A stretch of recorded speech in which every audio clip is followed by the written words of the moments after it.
ਇੱਕ ਵਾਰ ਫਿਰ ਤੋਂ ਹਾਜ਼ਰ ਹਾਂ ਜੀ ਪ੍ਰੋਗਰਾਮ ਪ੍ਰਾਈਮ ਫੋਕਸ 'ਚ। ਮੈਂ ਗੁਰਪ੍ਰੀਤ ਸੰਧਾਵਾਲੀਆ ਤੇ ਨਾਲ ਮੇਰੇ ਪਰਮਵੀਰ ਬਾਠ ਹੋਰੀ ਹੁੰਦੇ ਆ ਤੇ ਕਈ ਵਾਰ ਇਤਰਾਜ਼ ਕਰਦੇ ਆ ਕਿ ਮੈਂ ਉਹਨਾਂ ਦੀ ਟਾਈ ਦੇ ਉੱਪਰ ਕਮੈਂਟ ਕਰਦਾ। ਅੱਜ ਬਿਲਕੁਲ ਵੀ ਇਸ ਤਰ੍ਹਾਂ ਦਾ ਕੁਛ ਨਹੀਂ ਕਰਾਂਗੇ। ਸਭ ਤੋਂ ਪਹਿਲਾਂ ਆਪਾਂ ਉਹਨਾਂ ਦਾ ਹਾਲ ਚਾਲ ਪੁੱਛ ਲਈਏ। ਬਾਠ ਸਾਹਿਬ ਕੀ ਹਾਲ ਨੇ ਜੀ?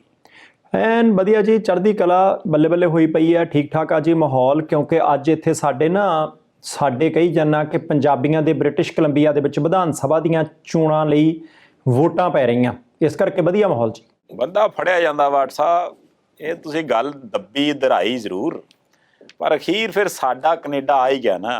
ਅਖੀਰ ਫਿਰ ਬਾਠ ਗੜੀ ਬਖਸ਼ ਵਾਲਾ ਹੋ ਗਿਆ ਨਾ ਬਗਾਨਾ। ਚਲੋ ਟਾਈ ਤੇ ਮੈਂ ਨਹੀਂ ਘੇਰਦਾ, ਪਰ ਐਸ ਬਿਆਨ ਤੇ ਘੇਰਾਂਗੇ ਅਸੀਂ। ਵਿਰੋਧੀ ਨਹੀਂ ਬਖਸ਼ਣਗੇ। ਨਹੀਂ, ਤੁਸੀਂ ਬਿਲਕੁਲ ਘੇਰੋ ਜਿੰਨਾ ਘੇਰ ਸਕਦੇ ਹੋ। ਦੇਖੋ, ਜੇ ਆਪਾਂ ਸਾਡਾ ਨਾ ਕਹੀਏ ਤਾਂ ਜਿਹੜੇ ਲੱਖਾਂ ਪੰਜਾਬੀ ਭਾਈਚਾਰੇ ਵਾਲੇ ਪ੍ਰਾਈਮ ਏਸ਼ੀਆ ਟੀਵੀ ਦੇ ਪਰਿਵਾਰ ਦੇ ਮੈਂਬਰ ਇੱਥੇ ਬੈਠੇ ਆ, ਤਾਂ ਫਿਰ ਉਹ ਆਪਣੇ ਆਪ ਨੂੰ ਬੇਗਾਨਾ ਨਾ ਮਹਿਸੂਸ ਕਰਨਗੇ। ਇਸ ਕਰਕੇ ਇਹ ਆਪਣਾ ਹੀ ਆ, ਸਾਡਾ ਹੀ ਆ। ਇੱਕ ਗੱਲ ਦੇਖੋ ਨਾ, ਜੇ ਆਪਾਂ ਇਹਨਾਂ ਨੂੰ ਆਪਣਾ ਸਾਡਾ ਨਾ ਕਹੀਏ, ਪਿੰਡ ਦੇ ਵਿੱਚ ਗੁਰੂ ਘਰ ਦੀ ਇਮਾਰਤ ਬਣਾਉਣੀ ਹੋਵੇ ਤਾਂ ਪਹਿਲੇ ਡਾਲਰ ਕਿੱਥੋਂ ਆਉਂਦੇ ਆ? ਟੂਰਨਾਮੈਂਟ ਕਰਾਉਣਾ ਹੋਵੇ, ਤੁਸੀਂ ਸੱਭਿਆਚਾਰਕ ਮੇਲਾ ਕਰਾਉਣਾ ਹੋਵੇ, ਪਿੰਡ ਦੀ ਫਿਰਨੀ ਉੱਚੀ ਕਰਨ ਦੇ ਲਈ ਮਿੱਟੀ ਦੀ ਭਰਤ ਪਾਉਣੀ ਹੋਵੇ।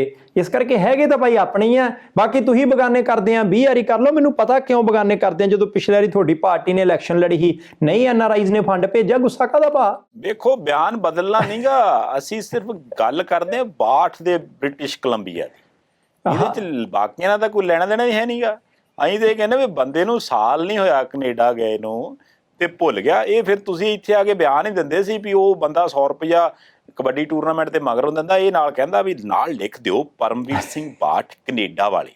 ਇੱਦਾਂ ਨਹੀਂ, ਦੇਖੋ, ਮੈਂ ਤਾਂ ਭਾ ਨੂੰ ਬਥੇਰਾ ਮਿਹਨਤ ਤਰਲਾ ਕੀਤਾ ਕਿ ਜਹਾਜ਼ ਚਲਾਓ ਭਾਈ, ਸਧਾਰਨ ਟਿਕਟਾਂ ਟੁਕਟਾਂ ਕਿਰਾਏ ਥੋੜ੍ਹਾ ਜਿਹਾ ਘਟਾਓ। ਜਿੰਨੇ ਪਹਿਲਾਂ ਹੀ ਬਜਟ ਵਿਗੜ ਜਾਂਦਾ ਭਾ, ਦੂਣੇ ਭਾ ਦੀ ਟਿਕਟ ਲੈ ਕੇ ਨਹੀਂ ਆਇਆ ਜਾਂਦਾ। ਤੁਸੀਂ ਵਿਚਲੀ ਗੱਲ ਵੀ ਸਾਰੀ ਦੱਸੋ ਨਾ।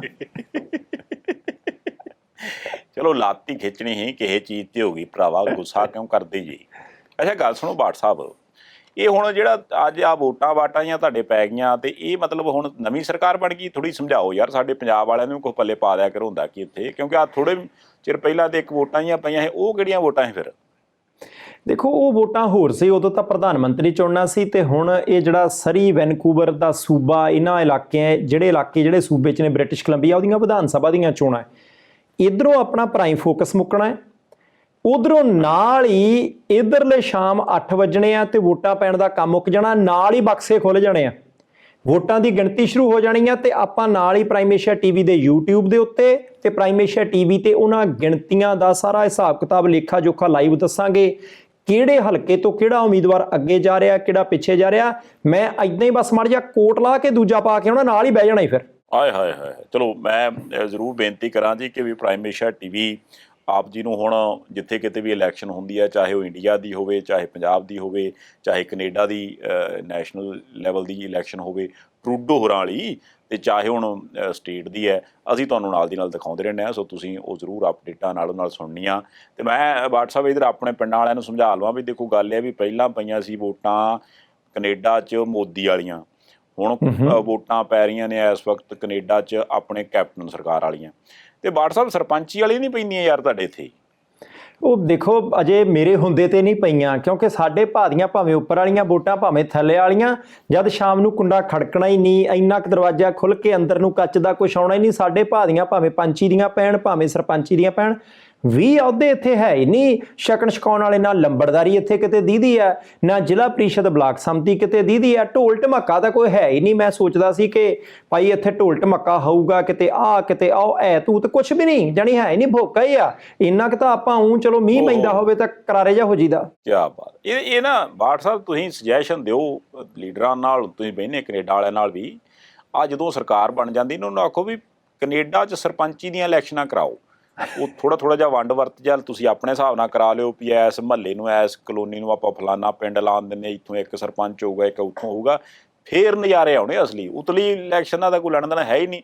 ਇੱਕ ਨਾ ਪਤਾ ਲੱਗੇ ਵੀ ਐਤਕੀ ਫਿਰ ਫਲਾਨੀ ਗਲੀ ਨੰਬਰ ਤੇ ਸੜਕ ਨੰਬਰ ਇੰਨੀ ਤੋਂ ਲੈ ਕੇ ਇੰਨੀ ਸੜਕ ਨੰਬਰ ਤੱਕ ਘਰ ਦੀ ਸਰਪੰਚੀ ਆਪਾਂ ਲੈਣੀ ਆ। ਓਏ ਫੇਰ ਵੀ ਕੰਮ ਸੂਤ ਨਹੀਂ ਆਉਣਾ, ਫੇਰ ਵੀ ਅੱਧਾ ਕੰਮ ਰਹਿ ਜਾਣਾ। ਹੀ ਆਪਣੇ ਵਾਲਾ ਸਵਾਦ ਥੋੜ੍ਹਾ, ਮੇਲਾ ਲੱਗਣਾ ਹੀ ਨਹੀਂ। ਕਿਉਂਕਿ ਮੰਨ ਲਓ ਸਰਪੰਚੀ ਦੀ ਚੋਣ ਹੋ ਵੀ ਜਾਂਦੀ ਹੈ, ਇੱਥੇ ਕਿੱਥੋਂ ਲੱਭਣੀਆਂ ਉਹ ਗੱਲਾਂ ਕਿ ਸਰਪੰਚ ਮੈਂ ਬਣਨਾ ਹੈ। ਵਿਰੋਧੀ ਪਾਰਟੀ ਵਾਲਿਆਂ ਨੇ ਮੰਤਰੀ ਨਾਲ ਰਲ ਕੇ ਬੀਬੀਆਂ ਲਈ ਰਿਜ਼ਰਵ ਕਰਾਤੀ ਆ।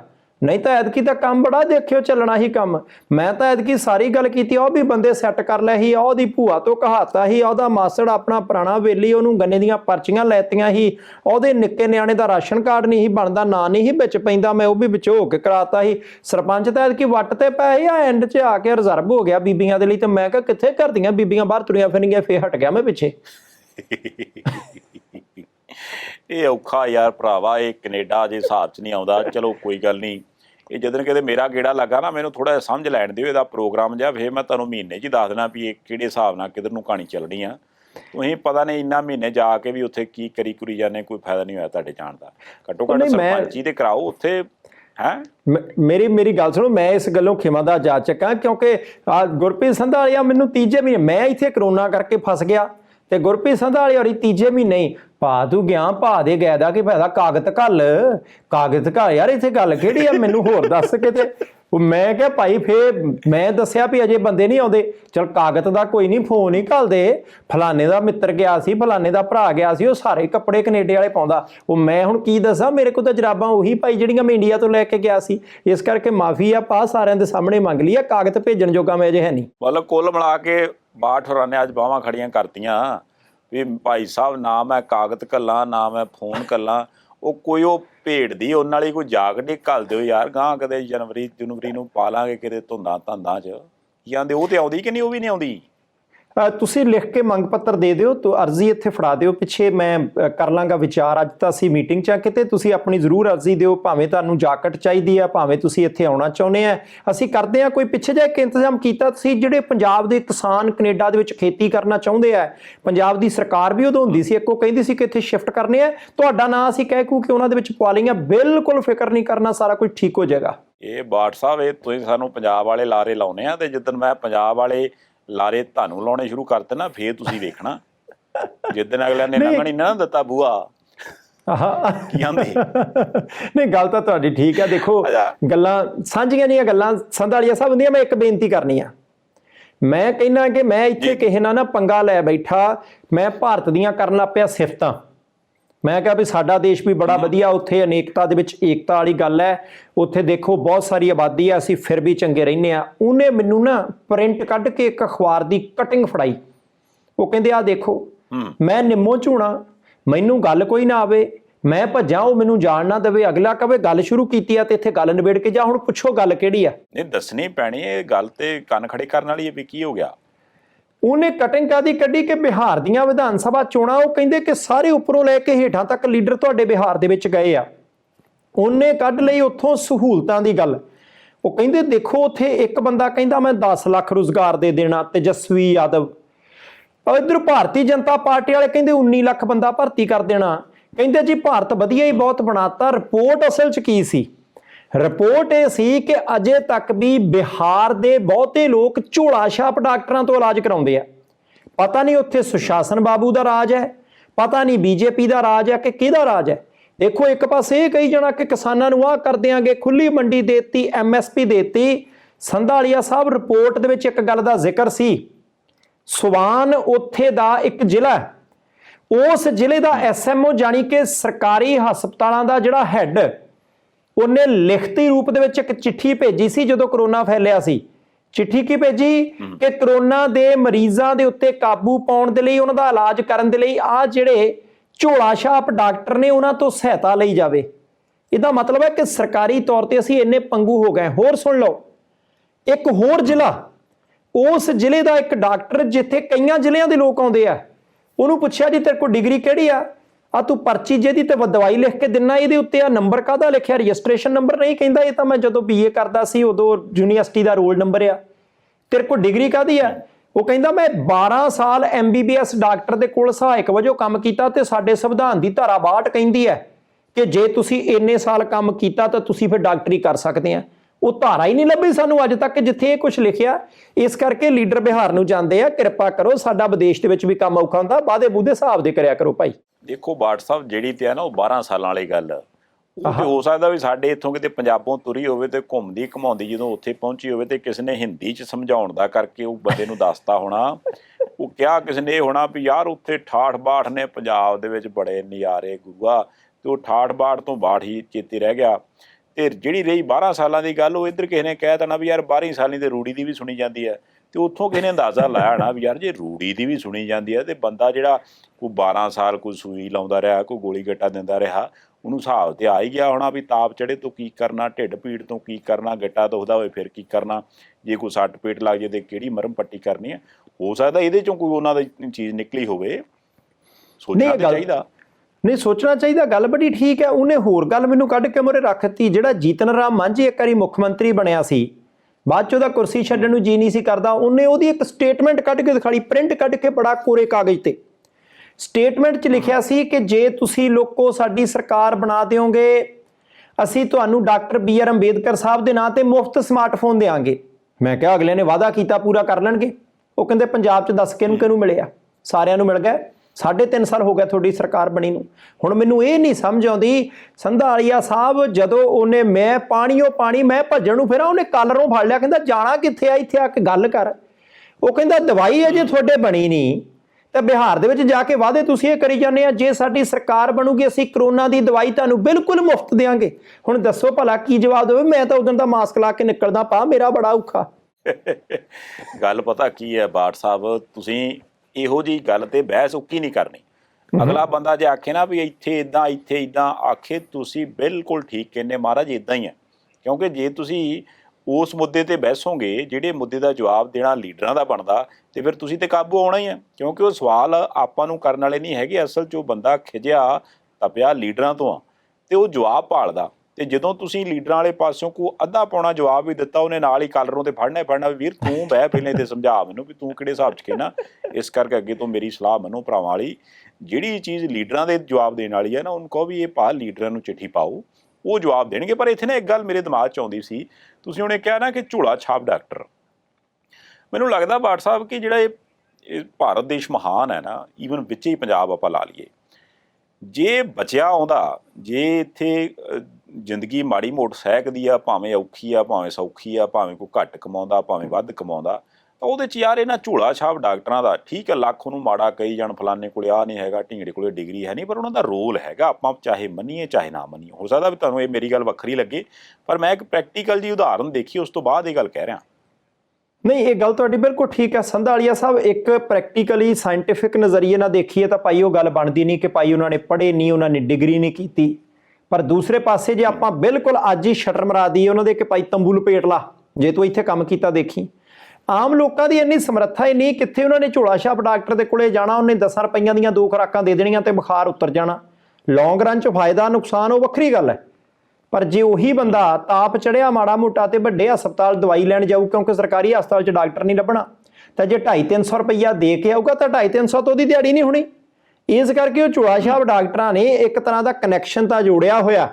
ਭਾਈ ਆਮ ਬੰਦਾ ਜਿਹੜਾ ਸਾਡੇ ਤੋਂ ਮਾੜਾ ਮੋਟਾ ਦਵਾ ਦਾਰੂ ਜਿਹਾ ਕਰਾ ਕੇ, ਉੜ ਪੁੜ ਜਿਹਾ ਕਰਾ ਕੇ, ਕੋਈ ਫੋੜਾ ਫਿੰਸੀ ਕੋ ਹੋਈ ਆ ਤਾਂ ਅਸੀਂ ਬਹਾ ਦਿਆਂਗੇ, ਪਰ ਜੇ ਤਾਂ ਸਰਕਾਰ ਪ੍ਰਬੰਧ ਕਰੇ ਚੰਗੇ ਤਰੀਕੇ ਠੀਕ ਆ, ਪਰ ਕਨੈਕਸ਼ਨ ਇਹਨਾਂ ਦਾ ਹੈਗਾ, ਯੋਗਦਾਨ ਇਹਨਾਂ ਦਾ ਹੈਗਾ, ਇਹਦੇ ਵਿੱਚ ਕੋਈ ਦੋ ਰਾਏ ਨਹੀਂ। ਇਹਦੇ ਦਾ ਪ੍ਰੈਕਟੀਕਲ ਉਦਾਹਰਨ ਵੀ ਮੈਂ ਜ਼ਿਕਰ ਕਰ ਹੀ ਦਿਆਂ। ਚਲੋ ਪਿਛਲੇ ਸਮੇਂ 'ਚ ਨਾ ਮੈਨੂੰ ਇਹੋ ਜਿਹੇ ਡਾਕਟਰ ਸਾਹਿਬ ਕੋਲੇ 2 ਵਾਰ ਜਾਣ ਦਾ ਮੌਕਾ ਮਿਲਿਆ। ਜਾਂ ਤਾਂ ਕਿਸੇ ਕਹਿ ਲਓ ਕਿ ਦਵਾਈ ਬੂਟੀ ਦਾ ਕਰਕੇ ਸੀ, ਮੈਨੂੰ ਪਤਾ ਲੱਗਿਆ ਵੀ ਉਹ ਡਾਕਟਰ ਸਾਹਿਬ ਇੱਦਾਂ ਦੇ ਆ, ਪਰ ਮੈਂ ਉੱਥੇ ਬਹਿ ਕੇ ਅੱਧਾ ਪੌਣਾ ਘੰਟਾ ਵਾਚ ਕੀਤਾ ਵੀ ਮਰੀਜ਼ ਕਿਹੋ ਜਿਹਾ ਆਉਂਦਾ। ਮਰੀਜ਼ ਸੱਚੀ ਡਾਕਟਰ ਸਾਹਿਬ ਉੱਦਾਂ ਦਾ ਆਉਂਦਾ ਉਹਦੇ ਕੋਲੇ ਬਾਠ ਸਾਹਿਬ ਕਿ ਵੀ ਅਗਲੇ ਬੰਦੇ ਕੋਲੇ ਜੇ 10 ਦਾ ਨੋਟ ਹੈ ਨਾ, ਤੇ ਉਹਨੂੰ ਵੀ 5-6 ਰਾਂ ਮੋੜਿਆ ਵੀ ਇਹ ਕਿਤੇ ਡਿੱਗ ਨਾ ਪਵੇ, ਨੁਕਰੇ ਜੀ ਵਾੜਿਆ ਜੇਬ ਦੇ ਵਿੱਚ ਵੀ, ਕਿਉਂਕਿ ਉਹੀ 10 ਦਾ ਨੋਟ ਹੈ। ਫਿਰ ਜੇ ਉਹਦੇ ਕੋਲੇ ਬਿਮਾਰੀ ਦੀ ਗੱਲ ਕਰ ਲਓ, ਤੇ ਬਿਮਾਰੀਆਂ ਉਹੀ ਜਿਹੜੀਆਂ ਆਮ ਤੌਰ 'ਤੇ ਸਧਾਰਨ ਹੁੰਦੀਆਂ, ਵੀ ਕਿਸੇ ਨੂੰ ਖੰਘ ਹੈ, ਜ਼ੁਕਾਮ ਹੈ, ਬੁਖਾਰ ਹੈ, ਕੋਈ ਗੋਡਾ ਪੀੜ ਹੈ, ਕੋਈ ਫੋੜਾ ਫਿੰਸੀ ਹੈ, ਕਿਤੇ ਰੇਸ਼ਾ ਪੈ ਗਿਆ, ਕਿਤੇ ਢਿੱਡ 'ਚ ਘੜਲਾਈਆਂ ਪੈਂਦੀਆਂ, ਉਹ ਸਾਰੇ ਕੁਛ ਦੇ ਲਈ ਉਹ ਬੰਦੇ ਨੇ ਜਿਹੜੀ ਟੇਬਲ ਦੇ ਉੱਪਰ ਦਵਾਈ, ਉਹ ਵੀ ਡੱਬਿਆਂ ਜਾਂ ਦੇ ਵਿੱਚ ਜਿੱਦਾਂ ਪੁੱਠ ਸਿੱਧੀ ਕਰਕੇ ਸੁੱਟੀ, ਉਹ ਵੀ ਡੱਬਾ ਇੱਕ ਫਰੋਲੇ 'ਚੋਂ ਨਹੀਂ ਲੱਭੀ, ਚੱਲ ਇੱਚੋਂ ਚੱਕ ਲੈਂਦੇ, ਇੱਚੋਂ ਨਹੀਂ ਤਾਂ ਇੱਚੋਂ ਚੱਕ ਲੈਂਦੇ। ਮੈਂ ਵੀ ਆਵਾਜ਼ ਕਰਦਾ ਰਿਹਾ, ਫਿਰ ਮੈਂ ਕਿਹਾ ਵੀ ਯਾਰ ਪਤਾ ਕਰੀਏ ਵੀ ਇਹ ਕਿਤੇ ਜੁਗਾੜ ਹੀ ਹੈ ਵੀ ਜਾਂ ਇਹਦੇ 'ਚ ਕੁਛ ਹੈਗਾ। ਤਾਂ ਮੈਨੂੰ ਬੜੀ ਪ੍ਰੈਕਟੀਕਲ ਉਦਾਹਰਨ ਲੱਗੀ। ਉਹ ਕਹਿੰਦੇ ਦੇਖੋ ਬਾਈ ਜੀ ਗੱਲ ਇਹ ਆ ਵੀ ਇਹ ਬੰਦਾ ਜਿਹੜਾ ਆਇਆ, ਤੁਸੀਂ ਇਹਦੀ ਸਮਰੱਥਾ ਆਪ ਦੇਖ ਲਈ ਹੈ ਵੀ ਇਹਨੇ 10 ਹੈਗੇ ਤੇ ਇਹਨੇ ਮੈਨੂੰ 10 ਦੇ ਦੇਣੇ ਆ, ਮੈਂ ਤੁਹਾਡੇ ਸਾਹਮਣੇ ਪੈਸੇ ਤਾਂ ਨਹੀਂ ਮੰਗੇ, ਮੈਂ ਨਹੀਂ ਮੰਗੇ ਵੀ ਜੇ ਉਹਨੇ ਕੋਈ 10 ਸੀ ਉਹਨੇ 10 ਰੱਖ ਗਿਆ, ਜੇ ਕਿਸੇ ਕੋਲੇ 20 ਸੀ ਤਾਂ ਉਹ 20 ਰੱਖ ਗਿਆ। ਤੇ ਮੈਂ ਕਿਹਾ ਵੀ ਇਹਦੇ 'ਚੋਂ ਬਚਤ ਕੀ? ਕਹਿੰਦੇ ਵੀ ਬਚਤ ਵਾਲੀ ਗੱਲ ਕੋਈ ਨਹੀਂ ਹੈਗੀ, ਸਿਰਫ ਇਹ ਹੈ ਵੀ ਜਿਹੜੀ ਇਹਨਾਂ ਨੂੰ ਆਮ ਸਧਾਰਨ ਬਿਮਾਰੀ ਦੇ ਲਈ ਦਵਾਈ ਚਾਹੀਦੀ ਹੈ ਨਾ, ਉਹ ਮੈਂ ਜੈਨਰਿਕ ਯੂਜ਼ ਕਰਦਾ। ਇਹ ਪਿਛਲੇ ਸਮੇਂ ਤੁਹਾਨੂੰ ਯਾਦ ਹੋਣਾ, ਇੱਕ ਲੁਧਿਆਣੇ ਇੱਕ ਬੜੇ ਮੈਡੀਕਲ ਸਟੋਰ ਦਾ ਰੌਲਾ ਪੈ ਗਿਆ ਸੀ, ਫਿਰ ਸਾਰੀ ਦੁਨੀਆ ਹੋ ਗਈ ਉਹ ਜੈਨਰਿਕ ਦਵਾਈਆਂ ਕਿਉਂ ਨਹੀਂ। ਉਹ ਜੈਨਰਿਕ ਦਵਾਈਆਂ ਐਗਜ਼ਿਸਟ ਕਰਦੀਆਂ ਨੇ, ਅਤੇ ਬਹੁਤ ਸਾਰੇ ਇਸ ਤਰ੍ਹਾਂ ਦੇ ਝੋਲਾ ਛਾਪ ਡਾਕਟਰ ਕਹਿ ਲਓ ਜਾਂ ਆਮ ਸਧਾਰਨ ਜਿਹੜੇ ਮੈਡੀਕਲ ਸਟੋਰ ਨੇ ਪਿੰਡਾਂ ਥਾਵਾਂ 'ਤੇ ਉਹ ਵਰਤਦੇ ਆ, ਕਿਉਂਕਿ ਉਹ ਬੜੀ ਸਸਤੀ ਪੈਂਦੀ ਹੈ। ਉਹ 2 ਰੁਪਈਆਂ ਦਾ ਪੱਤਾ, ਅਤੇ 2 ਰੁਪਈਆਂ ਦੇ ਪੱਤੇ 'ਚ ਉਹਨੇ ਮੰਨ ਲਾ 2 ਗੋਲੀਆਂ ਜਾਂ 4 ਗੋਲੀਆਂ ਉਹਨੂੰ ਦੇਤੀਆਂ, 10 ਗੋਲੀਆਂ 'ਚੋਂ 4 ਗੋਲੀਆਂ ਉਹਨੂੰ ਦੇਤੀਆਂ, 2 ਨਾਲ ਹੋਰ ਦੇਤੀਆਂ, ਤਾਂ ਉਹਦੀ ਦਵਾਈ ਭਾਵੇਂ 2-3 ਰੁਪਈਏ ਦੀ ਲੱਗੀ, ਫਿਰ ਵੀ ਭਾਵੇਂ ਉਹਨੂੰ 'ਚੋਂ 5 ਰੁਪਈਏ ਬਚੇ, ਪਰ ਉਹ ਜਿਹੜਾ ਬੰਦਾ ਹੈ ਉਹਨੇ ਇੱਕ ਹੈਲਪ ਕਰ ਦਿੱਤੀ ਕਿ ਜਿਹੜੀ ਚੀਜ਼ ਦੀ ਦਵਾਈ ਉਹ ਕਿਸੇ ਡਾਕਟਰ ਕੋਲੇ ਲੈਣ ਜਾਵੇ ਤੇ 100 ਰੁਪਈਏ ਦੀ ਪਰਚੀ ਲੱਗਣੀ ਆ, ਉਹਨਾਂ 10 ਰੁਪਈਆਂ ਦੇ ਵਿੱਚ ਉਹਦੀ ਉਹ ਮੌਕੇ 'ਤੇ ਸਮੱਸਿਆ ਹੱਲ ਹੋ ਗਈ। ਅਤੇ ਉਹ ਡਾਕਟਰ ਮਿਲਿਆ ਵੀ ਉਹਨੂੰ ਉਦੋਂ ਜਦੋਂ ਸ਼ਾਮ ਦੇ 7-8 ਵਜੇ ਆ, ਜਿਹੜੇ ਟਾਈਮ 'ਤੇ ਆਮ ਤੌਰ 'ਤੇ ਡਾਕਟਰ ਸਾਹਿਬ ਮਿਲਦੇ ਨਹੀਂ, ਸੁਬਹ ਨਾਪ 9 ਵਜੇ। ਉਹ ਵਾਲਾ ਕੰਮ ਹੀ ਹੈ ਨਹੀਂ ਗਾ। ਸੋ ਮੈਨੂੰ ਲੱਗਿਆ ਵੀ ਯਾਰ ਜੇ ਇਹ ਲੋਕ ਨਾ ਹੋਣ ਇੱਥੇ ਗਲੀ ਮੁਹੱਲਿਆਂ ਦੇ ਵਿੱਚ, ਤੇ ਫਿਰ ਦੁਨੀਆ ਜਾਊਗੀ ਕਿੱਥੇ। ਸੰਧਾਲੀਆ ਸਾਹਿਬ, ਇਹ ਆਪਣੇ ਮੁਲਕ ਦੀ ਤਰਾਸਦੀ ਆ। ਦੇਖੋ, ਇਹ ਗੱਲ ਤੁਸੀਂ ਬੜੀ ਪ੍ਰੈਕਟੀਕਲ ਦੱਸੀ ਹੈ ਕਿ ਜੇ ਕਿਸੇ ਨੇ ਹਸਪਤਾਲ ਜਾਣਾ, ਪਹਿਲਾਂ ਸਵੇਰੇ ਉੱਠ ਕੇ ਅਪਾਇੰਟਮੈਂਟ ਬਣਾਉਣੀ ਹੈ, ਉਹਨਾਂ ਨੇ ਕਹਿਣਾ 10:40 ਤੇ ਤੁਹਾਡਾ ਸਮਾਂ, 10:55 ਤੇ ਸਮਾਂ ਕਿਸੇ ਹੋਰ ਦਾ ਹੈ। ਉੱਥੇ ਤੱਕ ਜਾਣ ਦੇ ਲਈ ਪਹਿਲਾਂ ਤੁਸੀਂ 100 ਰੁਪਈਆ ਕਿਰਾਇਆ ਭਾੜਾ ਖਰਚੋਗੇ, ਦਿਹਾੜੀ ਦੱਪਾ ਜਿਹੜਾ ਆਪਣਾ ਭੰਨੋਗੇ, ਉਹਦੇ ਤੋਂ ਬਾਅਦ ਕੰਮ ਚੱਲਣਾ। ਇਹ ਜਿਹੜੇ ਲੋਕਾਂ ਦੀ ਛੇਤੀ ਸਹੂਲਤ ਹੈ ਨੇੜੇ, ਦੇਖੋ ਖਤਰਾ ਹੋ ਸਕਦਾ, ਪਰ ਦਵਾਈ ਸਸਤੀ ਮਿਲਣੀ ਹੈ, ਆਪਣੀ ਦਿਹਾੜੀ ਦੱਪੇ ਦੇ ਟਾਈਮ ਤੋਂ ਬਾਅਦ ਉਹਨੇ ਤੁਹਾਨੂੰ ਮਿਲ ਜਾਣਾ, ਤੇ ਘਰ ਦੇ ਨੇੜੇ ਮਿਲ ਜਾਣਾ, ਤੁਹਾਡਾ ਕਿਰਾਇਆ ਵੀ ਬਚਣਾ ਹੈ, ਸਭ ਕੁਝ ਬਚਣਾ ਹੈ। ਹੁਣ ਹੋਰ ਦੇਖੋ ਸੰਧਾਲੀਆ ਸਾਹਿਬ, ਇਹ ਆਪਣੇ ਆਪ ਦੇ ਵਿੱਚ ਕਨੈਕਸ਼ਨ ਜੁੜਿਆ, ਪਰ ਮੈਂ ਤੁਹਾਡੇ ਅੱਗੇ ਹੱਥ ਜੋੜਦਾ, ਮਾਸਕ ਲਾ ਕੇ ਜਾਇਓ ਅੱਗੇ ਤੋਂ, ਉਹਦਾ ਇੱਕ ਕਾਰਨ ਹੈ। ਹੋ ਸਕਦਾ ਕਿ ਅਗਲਾ ਉੱਥੇ ਮਾੜੀ ਜੀ ਕਿ ਸੰਧਾਲੀਆ ਸਾਹਿਬ ਆਇਆ, ਫੋਟੋ ਖਿਚਾ ਕੇ ਤੇ ਮੁੜ ਕੇ ਵੱਡੀ ਕਰਕੇ ਲਾ, ਇਹ ਦੇਖੋ ਜੀ ਸਾਡੇ ਇੱਥੇ ਗੁਰਪ੍ਰੀਤ ਸੰਧਾਲੀਆ ਵੀ ਇਲਾਜ ਕਰਾਉਣ ਆਉਂਦੇ ਨੇ, ਉਹਨਾਂ ਦੁਆਰਾ ਇਹਨਾਂ ਨੂੰ ਸਨਮਾਨਿਤ ਕੀਤਾ ਜਾ ਚੁੱਕਿਆ ਹੈ। ਉਹਨਾਂ ਨੇ ਆਪ ਖੁਦ ਚੱਲ ਕੇ ਆ ਕੇ ਇੱਥੇ ਕਲੀਨਿਕ ਦੇ ਉੱਤੇ ਥਾਪੜਾ ਦਿੱਤਾ ਸੀ ਕਿ ਡਾਕਟਰ ਸਾਹਿਬ ਬਹੁਤ ਚੰਗੇ ਨੇ, ਮਾਹਿਰ ਨੇ, ਕਿਉਂਕਿ ਲੀਡਰਾਂ ਦੀਆਂ ਫੋਟੋ ਲੱਗੀਆਂ ਹੁੰਦੀਆਂ ਨੇ, ਕੇਂਦਰੀ ਮੰਤਰੀਆਂ ਦੀਆਂ, ਸਾਬਕਾ ਮੰਤਰੀਆਂ ਦੀਆਂ, ਤੇ ਸਾਡੇ ਭਾਅ ਦੀ ਕਿਉਂ ਨਹੀਂ ਲੱਗ ਸਕਦੀ, ਇੱਕ ਛੋਟਾ ਲੀਡਰ ਹੈ।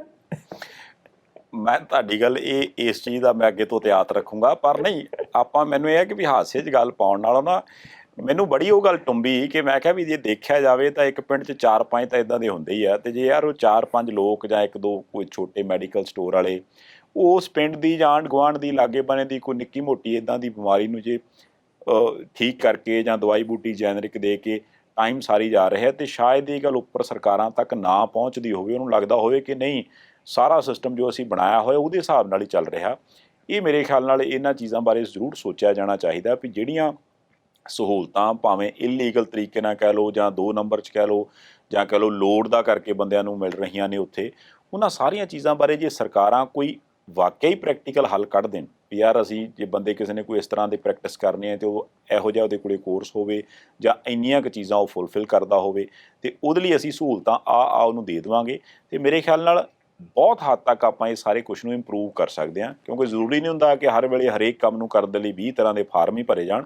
ਕਿਸੇ ਵੇਲੇ ਇੱਕ ਖਾਲੀ ਕਾਗਜ਼ ਤੇ 4 ਲੀਕਾਂ ਝਰੀਟ ਕੇ ਵੀ ਮਸਲਾ ਹੱਲ ਕੀਤਾ ਜਾ ਸਕਦਾ। ਇਹ ਆਪਾਂ ਪਤਾ ਨਹੀਂ ਅੱਜ ਬਾਠ ਸਾਹਿਬ ਕਿੱਧਰੋਂ ਤੁਰੇ ਤੇ ਕਿੱਧਰ ਨੂੰ ਜਾ ਵੜੇ, ਪਰ ਚਲੋ ਜਿਹੜੀ ਚੀਜ਼ ਸਾਹਮਣੇ ਆਈ ਆਪਾਂ ਜ਼ਿਕਰ ਕਰ ਜ਼ਰੂਰ ਲਿਆ। ਕੁਛ ਕਹਿਣਾ ਇਹਦੇ ਬਾਰੇ ਕਿ ਆਪਾਂ ਹੁਣ ਖਬਰਾਂ ਵਾਲੇ ਪਾਸੇ? ਨਹੀਂ, ਬਿਲਕੁਲ। ਮੈਂ ਇੱਕ ਗੱਲ ਕਹਿਣੀ ਆ, ਜਦੋਂ ਤੁਸੀਂ ਉਹ ਕਿਹਾ ਸੀ ਨਾ ਕਿ ਜਿਹੜੀਆਂ ਜੈਨਰਿਕ ਦਵਾਈਆਂ ਨੇ, ਮੇਰੇ ਮਨ ਦੇ ਵਿੱਚ ਇੱਕ ਖਿਆਲ ਆ ਗਿਆ ਪੰਜਾਬ ਦੇ ਕਿਸਾਨੀ ਸੰਘਰਸ਼ ਦੇ ਨਾਲ, ਖੇਤੀਬਾੜੀ ਦੇ 3-4 ਕਾਨੂੰਨਾਂ ਦੇ ਨਾਲ ਜੁੜਿਆ। ਸੰਧਾਲੀਆ ਸਾਹਿਬ, ਜਦੋਂ ਆ COVID-19 ਆਇਆ ਨਾ, ਲੋਕਾਂ ਦੀ ਸਿਹਤ ਖਰਾਬ ਹੋਈ, ਲੋਕੀ ਹਸਪਤਾਲਾਂ ਦੇ ਵਿੱਚ ਗਏ, ਲੋਕੀ ਤੰਗ ਪਰੇਸ਼ਾਨ ਹੋਏ। ਮੈਨੂੰ ਲੱਗਦਾ ਸੀ ਕਿ ਉਸ ਵੇਲੇ ਜੇ ਕੋਈ ਐਮਰਜੈਂਸੀ ਦੇ ਵਿੱਚ ਆਰਡੀਨੈਂਸ ਪਾਸ ਕਰਨਾ ਚਾਹੀਦਾ ਸੀ, ਜੇ ਕੋਈ ਕਾਹਲੀ 'ਚ ਕਾਨੂੰਨ ਬਣਾਉਣਾ ਚਾਹੀਦਾ ਸੀ, ਤਾਂ ਭਾਰਤ ਦੀ ਸਰਕਾਰ ਨੂੰ ਪਹਿਲ ਦੇ ਆਧਾਰ ਤੇ ਇਹ ਬਣਾਉਣਾ ਚਾਹੀਦਾ ਸੀ ਕਿ ਜੇ ਕਿਸੇ ਹਸਪਤਾਲ ਨੇ, ਜੇ ਕਿਸੇ ਡਾਕਟਰ ਨੇ, ਜੇ ਕਿਸੇ ਵੀ ਸਿਹਤ ਸੇਵਾਵਾਂ ਦੇ ਵਿੱਚ ਲੱਗੇ ਹੋਏ ਬੰਦੇ ਨੇ, ਜਿੱਥੇ ਜੈਨਰਿਕ ਦਵਾਈਆਂ ਹੈਗੀਆਂ, ਉਹਨਾਂ ਦੀ ਥਾਂ ਦੇ ਉੱਤੇ ਮਹਿੰਗੀਆਂ ਦਵਾਈਆਂ ਆਪਣੇ ਲਾਹੇ ਦੇ ਲਈ ਲੋਕਾਂ ਨੂੰ ਦਿੱਤੀਆਂ ਤੇ ਉਹਨਾਂ ਨੂੰ ਵਿੱਤੀ ਤੌਰ ਤੇ ਨੁਕਸਾਨ ਪਹੁੰਚਾਇਆ, ਤਾਂ ਭਾਈ ਉਹਦੇ ਲਈ ਇੰਨੀ ਸਜ਼ਾ ਤੇ ਆਹ ਕੁਛ। ਉਹਦੀ ਤਾਂ ਉਸ ਲਈ ਲੋੜ ਸੀ, ਉਹ ਤਾਂ ਉਸ ਲਈ ਐਮਰਜੈਂਸੀ ਵਰਗੇ ਹਾਲਾਤ ਸੀ, ਪਰ ਨਾ, ਆਪਾਂ ਖੇਤੀਬਾੜੀ ਵਾਲਾ ਕੰਮ ਪਹਿਲਾਂ ਕਰਨਾ ਹੈ। ਹੁਣ ਤੁਸੀਂ ਦੇਖੋ, ਉਹ ਪਰਲੇ ਪਾਸੇ ਜਿੱਥੋਂ ਯੋਗੀ ਆਦਿੱਤਿਆਨਾਥ ਹੋਰੀ ਗੋਰਖਪੁਰ ਤੋਂ ਜਿੱਤਦੇ ਸੀ, ਇੱਕ ਵਾਰੀ ਹਸਪਤਾਲ ਦੇ ਵਿੱਚ ਉੱਥੇ ਬੱਚਿਆਂ ਦੀ ਮੌਤ ਹੋਈ ਸੀ ਨਾ। ਬਿਹਾਰ ਦੇ ਹਸਪਤਾਲਾਂ ਦੇ ਵਿੱਚ ਕੀ ਕੁਝ ਨਹੀਂ ਹੁੰਦਾ ਰਿਹਾ। ਲੋੜ ਤਾਂ ਇਹ ਸੀ ਕਿ ਜੇ ਭਾਰਤ ਦੇ ਲੋਕਾਂ ਨੂੰ ਉਹ ਸਿਹਤ ਸੇਵਾਵਾਂ ਦੀ ਕੁੱਟ ਤੋਂ ਬਚਾਉਣਾ ਹੈ, ਮਹਿੰਗੀਆਂ ਸਿਹਤ ਸੇਵਾਵਾਂ ਤੋਂ ਬਚਾਉਣਾ ਹੈ, ਜੇ ਆਪਾਂ ਪਿੰਡ ਦੇ ਵਿੱਚ ਚੰਗੀਆਂ ਸਿਹਤ ਸੇਵਾਵਾਂ ਦੇਣੀਆਂ, ਕਾਨੂੰਨ ਤਾਂ ਉਧਰ ਬਣਾਉਂਦੇ, ਜਿੱਧਰ ਲੋੜ ਸੀ ਉਧਰਲੇ ਪਾਸੇ ਨੂੰ ਇੱਕ ਵਾਰੀ ਵੀ ਨਾ ਬੋਲੇ, ਤਾਂ ਜਿੱਧਰ ਲੋੜ ਹੀ ਕੋਈ ਨਹੀਂ ਸੀ, ਕੰਮ ਹੋਰ ਪਾਸੇ ਕਰਨਾ ਸੀ, ਉਸ ਖੇਤੀਬਾੜੀ ਦਾ ਗਲ ਘੁੱਟਣ ਨਾਲ ਤੁਰ ਪਏ। ਕੀ ਕਹਿੰਦੇ ਹੋ? ਜੀ ਬਿਲਕੁਲ ਠੀਕ ਹੈ ਬਾਠ ਸਾਹਿਬ।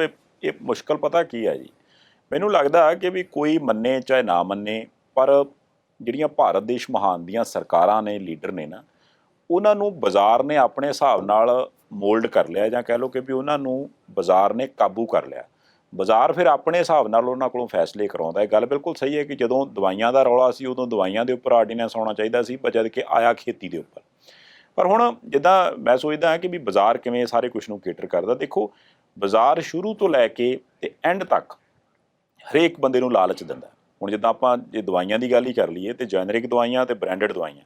ਹੁਣ ਜੈਨਰਿਕ ਦਵਾਈ ਦਾ ਪੱਤਾ ਹੀ ਮੰਨ ਲਓ 2 ਰੁਪਈਆਂ ਦਾ, ਤੇ 2 ਰੁਪਈਆਂ ਦੇ ਵਿੱਚੋਂ ਤੁਸੀਂ ਆਪ ਹਿਸਾਬ ਲਾ ਲਓ ਵੀ ਜੋ 5 ਰੁਪਈਏ ਲਿਖਿਆ ਤੇ 5 'ਚ ਉਹਨੂੰ ਕੀ ਬਾਜੂਗਾ ਵੇਚ ਕੇ। ਪਰ ਜੇ ਸੇਮ ਦਵਾਈ ਸੇਮ ਗੱਲਬਾਤ ਦੇ ਉੱਪਰ 25 ਰੁਪਈਏ ਲਿਖੇ ਹੋਏ ਆ ਤੇ ਪਿੱਛੋਂ ਹੋਲਸੇਲ ਵਾਲਾ 10 ਰੁਪਈਏ ਕਹਿੰਦਾ ਵੀ ਚੱਲ ਯਾਰ 10 ਦਾ ਮੈਂ ਤੁਹਾਨੂੰ ਦਿੰਦਾ, ਐਕਚੁਅਲ ਦਵਾਈ ਦੀ ਕੀਮਤ 2 ਰੁਪਈਏ ਆ ਜੇ ਸਾਲਟ ਦੇ ਹਿਸਾਬ ਨਾਲ ਲਾਈ ਜਾਵੇ। ਉਹ ਕਹਿੰਦਾ ਚੱਲ 10 ਦੀ ਹੋਲਸੇਲ ਵਾਲਾ ਮੈਡੀਕਲ ਸਟੋਰ ਵਾਲੇ ਨੂੰ ਦਿੰਦਾ। ਮੈਡੀਕਲ ਸਟੋਰ ਵਾਲਾ ਆਂਦਾ ਵੀ ਯਾਰ 25 ਲਿਖਿਆ, ਚੱਲ 5 ਆਪਾਂ ਆਖਾਂਗੇ ਗਾਹਕ ਨੂੰ ਵੀ ਲੈ ਵੀ ਮੈਂ ਤੈਨੂੰ 5 ਛੱਡੇ ਤੂੰ 20 ਦੇ ਦੇ। ਹੁਣ ਜਿਹੜੇ ਬੰਦੇ ਨੂੰ ਨਹੀਂ ਪਤਾ ਉਹਨੇ ਤੇ ਇਹੀ ਸੋਚਣਾ ਵੀ ਯਾਰ ਬੰਦਾ ਬਹੁਤ ਵਧੀਆ, ਯਾਰ ਉਹਨੇ ਮੈਨੂੰ 5 ਰੁਪਈਏ ਛੱਡਤੇ। ਪਰ ਉਹਨੂੰ ਇਹ ਥੋੜ੍ਹਾ ਪਤਾ ਵੀ ਯਾਰ ਮੇਰੇ ਕੋਲੋਂ ਤਾਂ 18 ਵੱਟ ਲਏ ਉਹਨੇ, ਕਿਉਂਕਿ ਚੀਜ਼ ਤਾਂ 2 ਰੁਪਈਆਂ ਦੀ ਸੀ।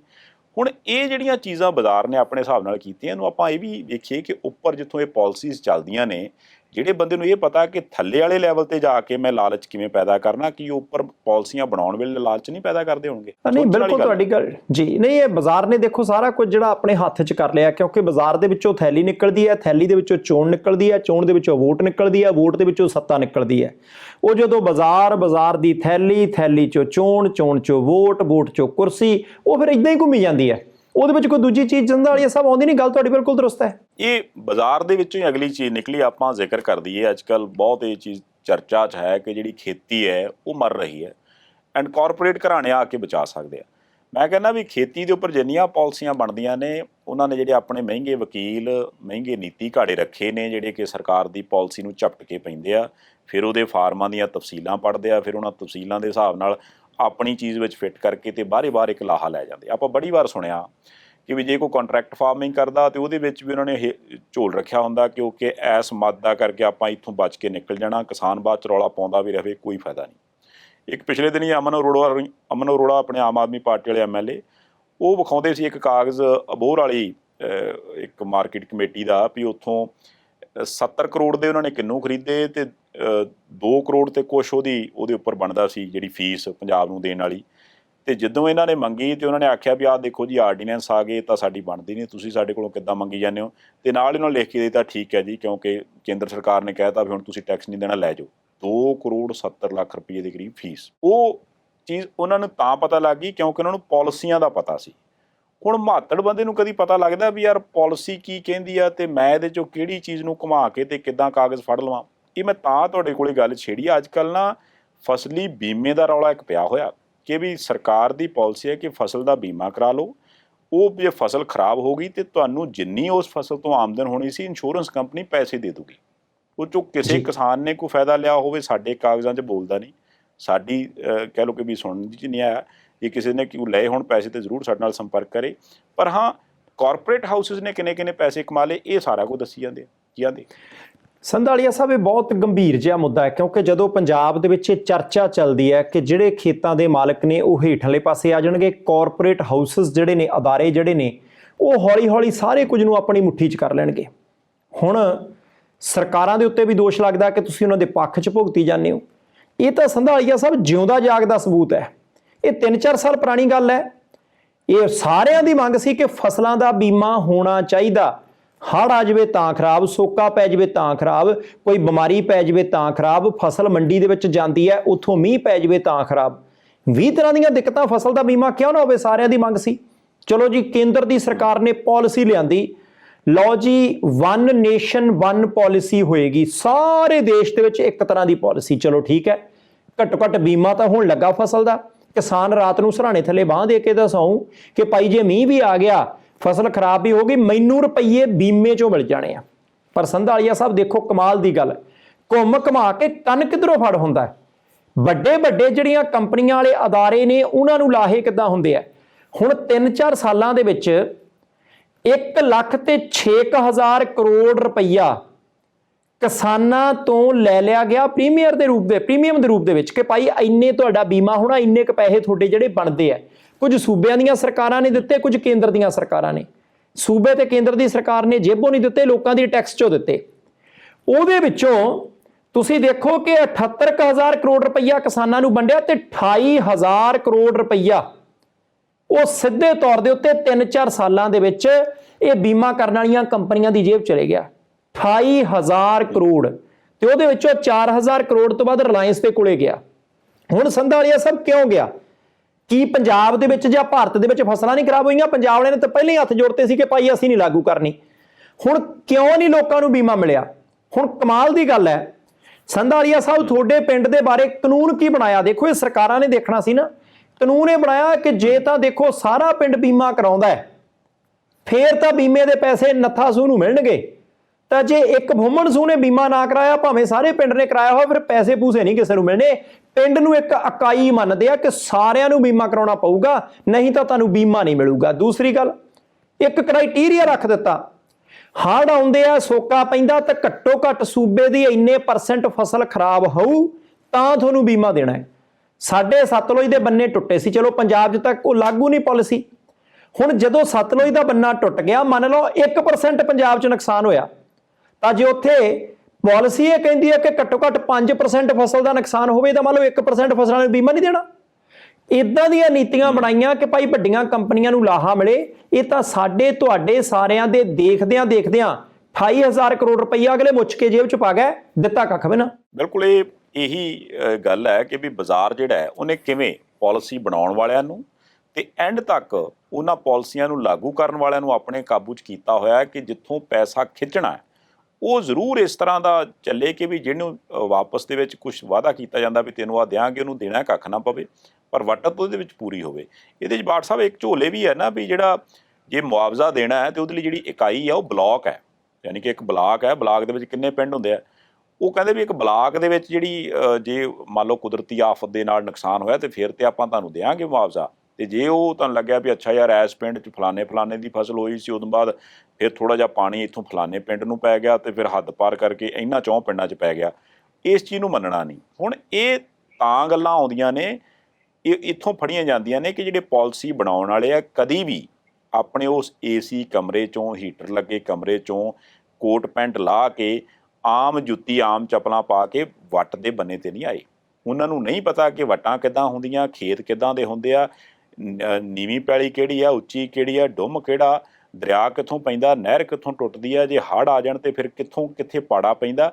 ਇਸੇ ਕਰਕੇ ਮੇਰੇ ਖਿਆਲ ਨਾਲ ਉਹਨਾਂ ਨੇ ਪਾਲਿਸੀਆਂ ਬਣਾ ਲਿਆ। ਓਕੇ ਇੱਕ ब्लॉक होता है पंजाब में, ओके एक ब्लॉक को बना दो ना, फिर हाँ ये बना दो बस। इत्थों पता ਤਾਂ ਇਹੀ ਲੱਗਦਾ ਨਾ ਫਿਰ।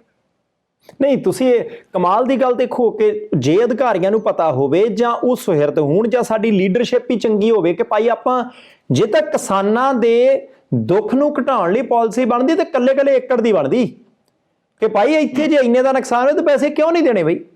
ਨੁਕਸਾਨ ਸਾਹਮਣੇ ਹੁੰਦਾ, ਬਿਮਾਰੀ ਪੈਂਦੀ ਸਾਹਮਣੇ ਪੈਂਦੀ, ਹੜ੍ਹ ਆਉਂਦਾ ਸਾਹਮਣੇ ਆਉਂਦਾ, ਸੋਕਾ ਪੈਂਦਾ ਸਾਹਮਣੇ ਪੈਂਦਾ। ਇਹ ਕੋਈ ਲੁਕਲਕਾ ਵਾਲੀ ਗੱਲ ਤਾਂ ਹੈ ਹੀ ਨਹੀਂ। ਫਸਲ ਕਿਹੜਾ ਕਿਸਾਨ ਨੇ ਆਪਣੀ ਜੇਬ 'ਚ ਲਾ ਲੈਣੀ ਆ ਕਿ ਭਾਈ ਕਿਸੇ ਨੂੰ ਪਤਾ ਨਹੀਂ ਲੱਗਣਾ? ਸਭ ਨੂੰ ਪਤਾ ਲੱਗਦਾ, ਪਟਵਾਰੀ ਸਾਹਿਬ ਨੂੰ ਪਤਾ ਲੱਗਦਾ, ਕਾਨੂੰਗੋ ਸਾਹਿਬ ਨੂੰ ਲੱਗਦਾ, ਨੈਬ ਸਾਹਿਬ ਨੂੰ ਲੱਗਦਾ, ਤਹਿਸੀਲਦਾਰ ਸਾਹਿਬ ਨੂੰ ਲੱਗਦਾ, ਲੰਬੜਦਾਰ ਨੂੰ ਲੱਗਦਾ, ਜਰੀਬ ਖਿੱਚਣ ਵਾਲੇ ਨੂੰ ਲੱਗਦਾ, ਤੇ ਸਰਕਾਰ ਨੂੰ ਨਹੀਂ ਲੱਗਦਾ।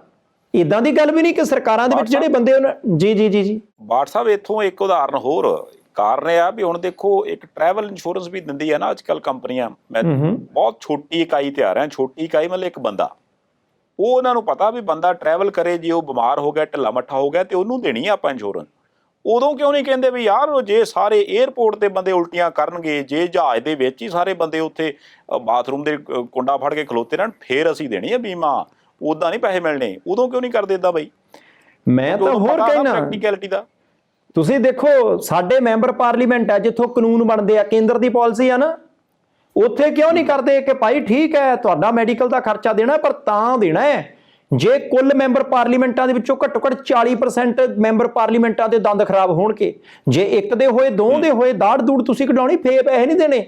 ਅਸੀਂ ਥੋੜੀ ਇਦਾਂ ਮੰਨਦੇ ਤੁਸੀਂ ਚੱਜ ਦਾ ਖਾਂਦੇ, ਤੁਸੀਂ ਸਵੇਰ ਸ਼ਾਮ ਬਰਸ਼ ਕਰਦੇ, ਤੁਸੀਂ ਉਹਦੇ ਵਿੱਚ ਦੀ ਧਾਗੇ ਜਾਂ ਫੇਰ ਕੇ ਅੱਜ ਕੱਲ੍ਹ ਨਵੀਂ ਤਕਨੀਕ ਆਈ ਹੈ ਤੁਸੀਂ ਸਾਫ਼ ਨਹੀਂ ਕਰਦੇ। ਉੱਥੇ ਤਾਂ ਭਾਈ ਕਿਸੇ ਦਾ ਢਿੱਡ ਵੀ ਦੁਖੇ ਤਾਂ ਪੈਸੇ ਦੇ ਦੇਣੇ ਆ। ਇੱਥੇ ਕਿਸਾਨ ਨੂੰ ਕਹਿੰਦੇ ਕਿ ਤੇਰੀ ਫਸਲ ਮਰ गई है, ये ब्लॉक है, वहां ब्लॉक क्यों नहीं है भाई? मेंबर पार्लियामेंट के लिए, नेता के लिए ब्लॉक क्यों नहीं है? अधिकारी को पूछना चाहिए, अध्यक्ष महोदय को। इन्हीं तक गल होनी चाहिए है। ਸੋ ਇਹ ਗੱਲਾਂ ਨੇ ਜੀ ਅਸੀਂ ਜਿਹੜੀਆਂ ਤੁਹਾਡੇ ਨਾਲ ਬਹਿ ਕੇ ਕਰ ਲੈਂਦੇ ਆ, ਤਾਂ ਕਰ ਲੈਂਦੇ ਆ ਵੀ ਕਿਉਂਕਿ ਜਿਹੜੀ ਜ਼ਮੀਨ ਤੇ ਗੱਲ ਹੁੰਦੀ ਹੈ ਨਾ ਜੀ, ਜਿਹੜੀ ਆਪਣੇ ਪਰਿਵਾਰ 'ਚ ਹੁੰਦੀ ਆ, ਇਹ ਗੱਲਾਂ ਪੁੱਛਣ ਦੀ ਆਦਤ ਪਾਈਏ। ਆਪਾਂ ਜਦੋਂ ਇੱਕ ਤਰ੍ਹਾਂ ਨਾਲ ਇਹਨਾਂ ਸਾਰੀਆਂ ਗੱਲਾਂ ਨੂੰ ਲਾਂਭੇ ਕਰਕੇ ਤੇ ਕਿਸੇ ਦੇ ਬਿਆਨ ਦੇ ਵਿੱਚ ਆ ਜਾਂਦੇ ਆ, ਫਿਰ ਉਸ ਤੋਂ ਬਾਅਦ ਆਪਾਂ ਇੱਕ ਤਾਂ ਪੜ੍ਹਨ ਦੀ ਆਦਤ ਛੱਡ ਦਿੱਤੀ।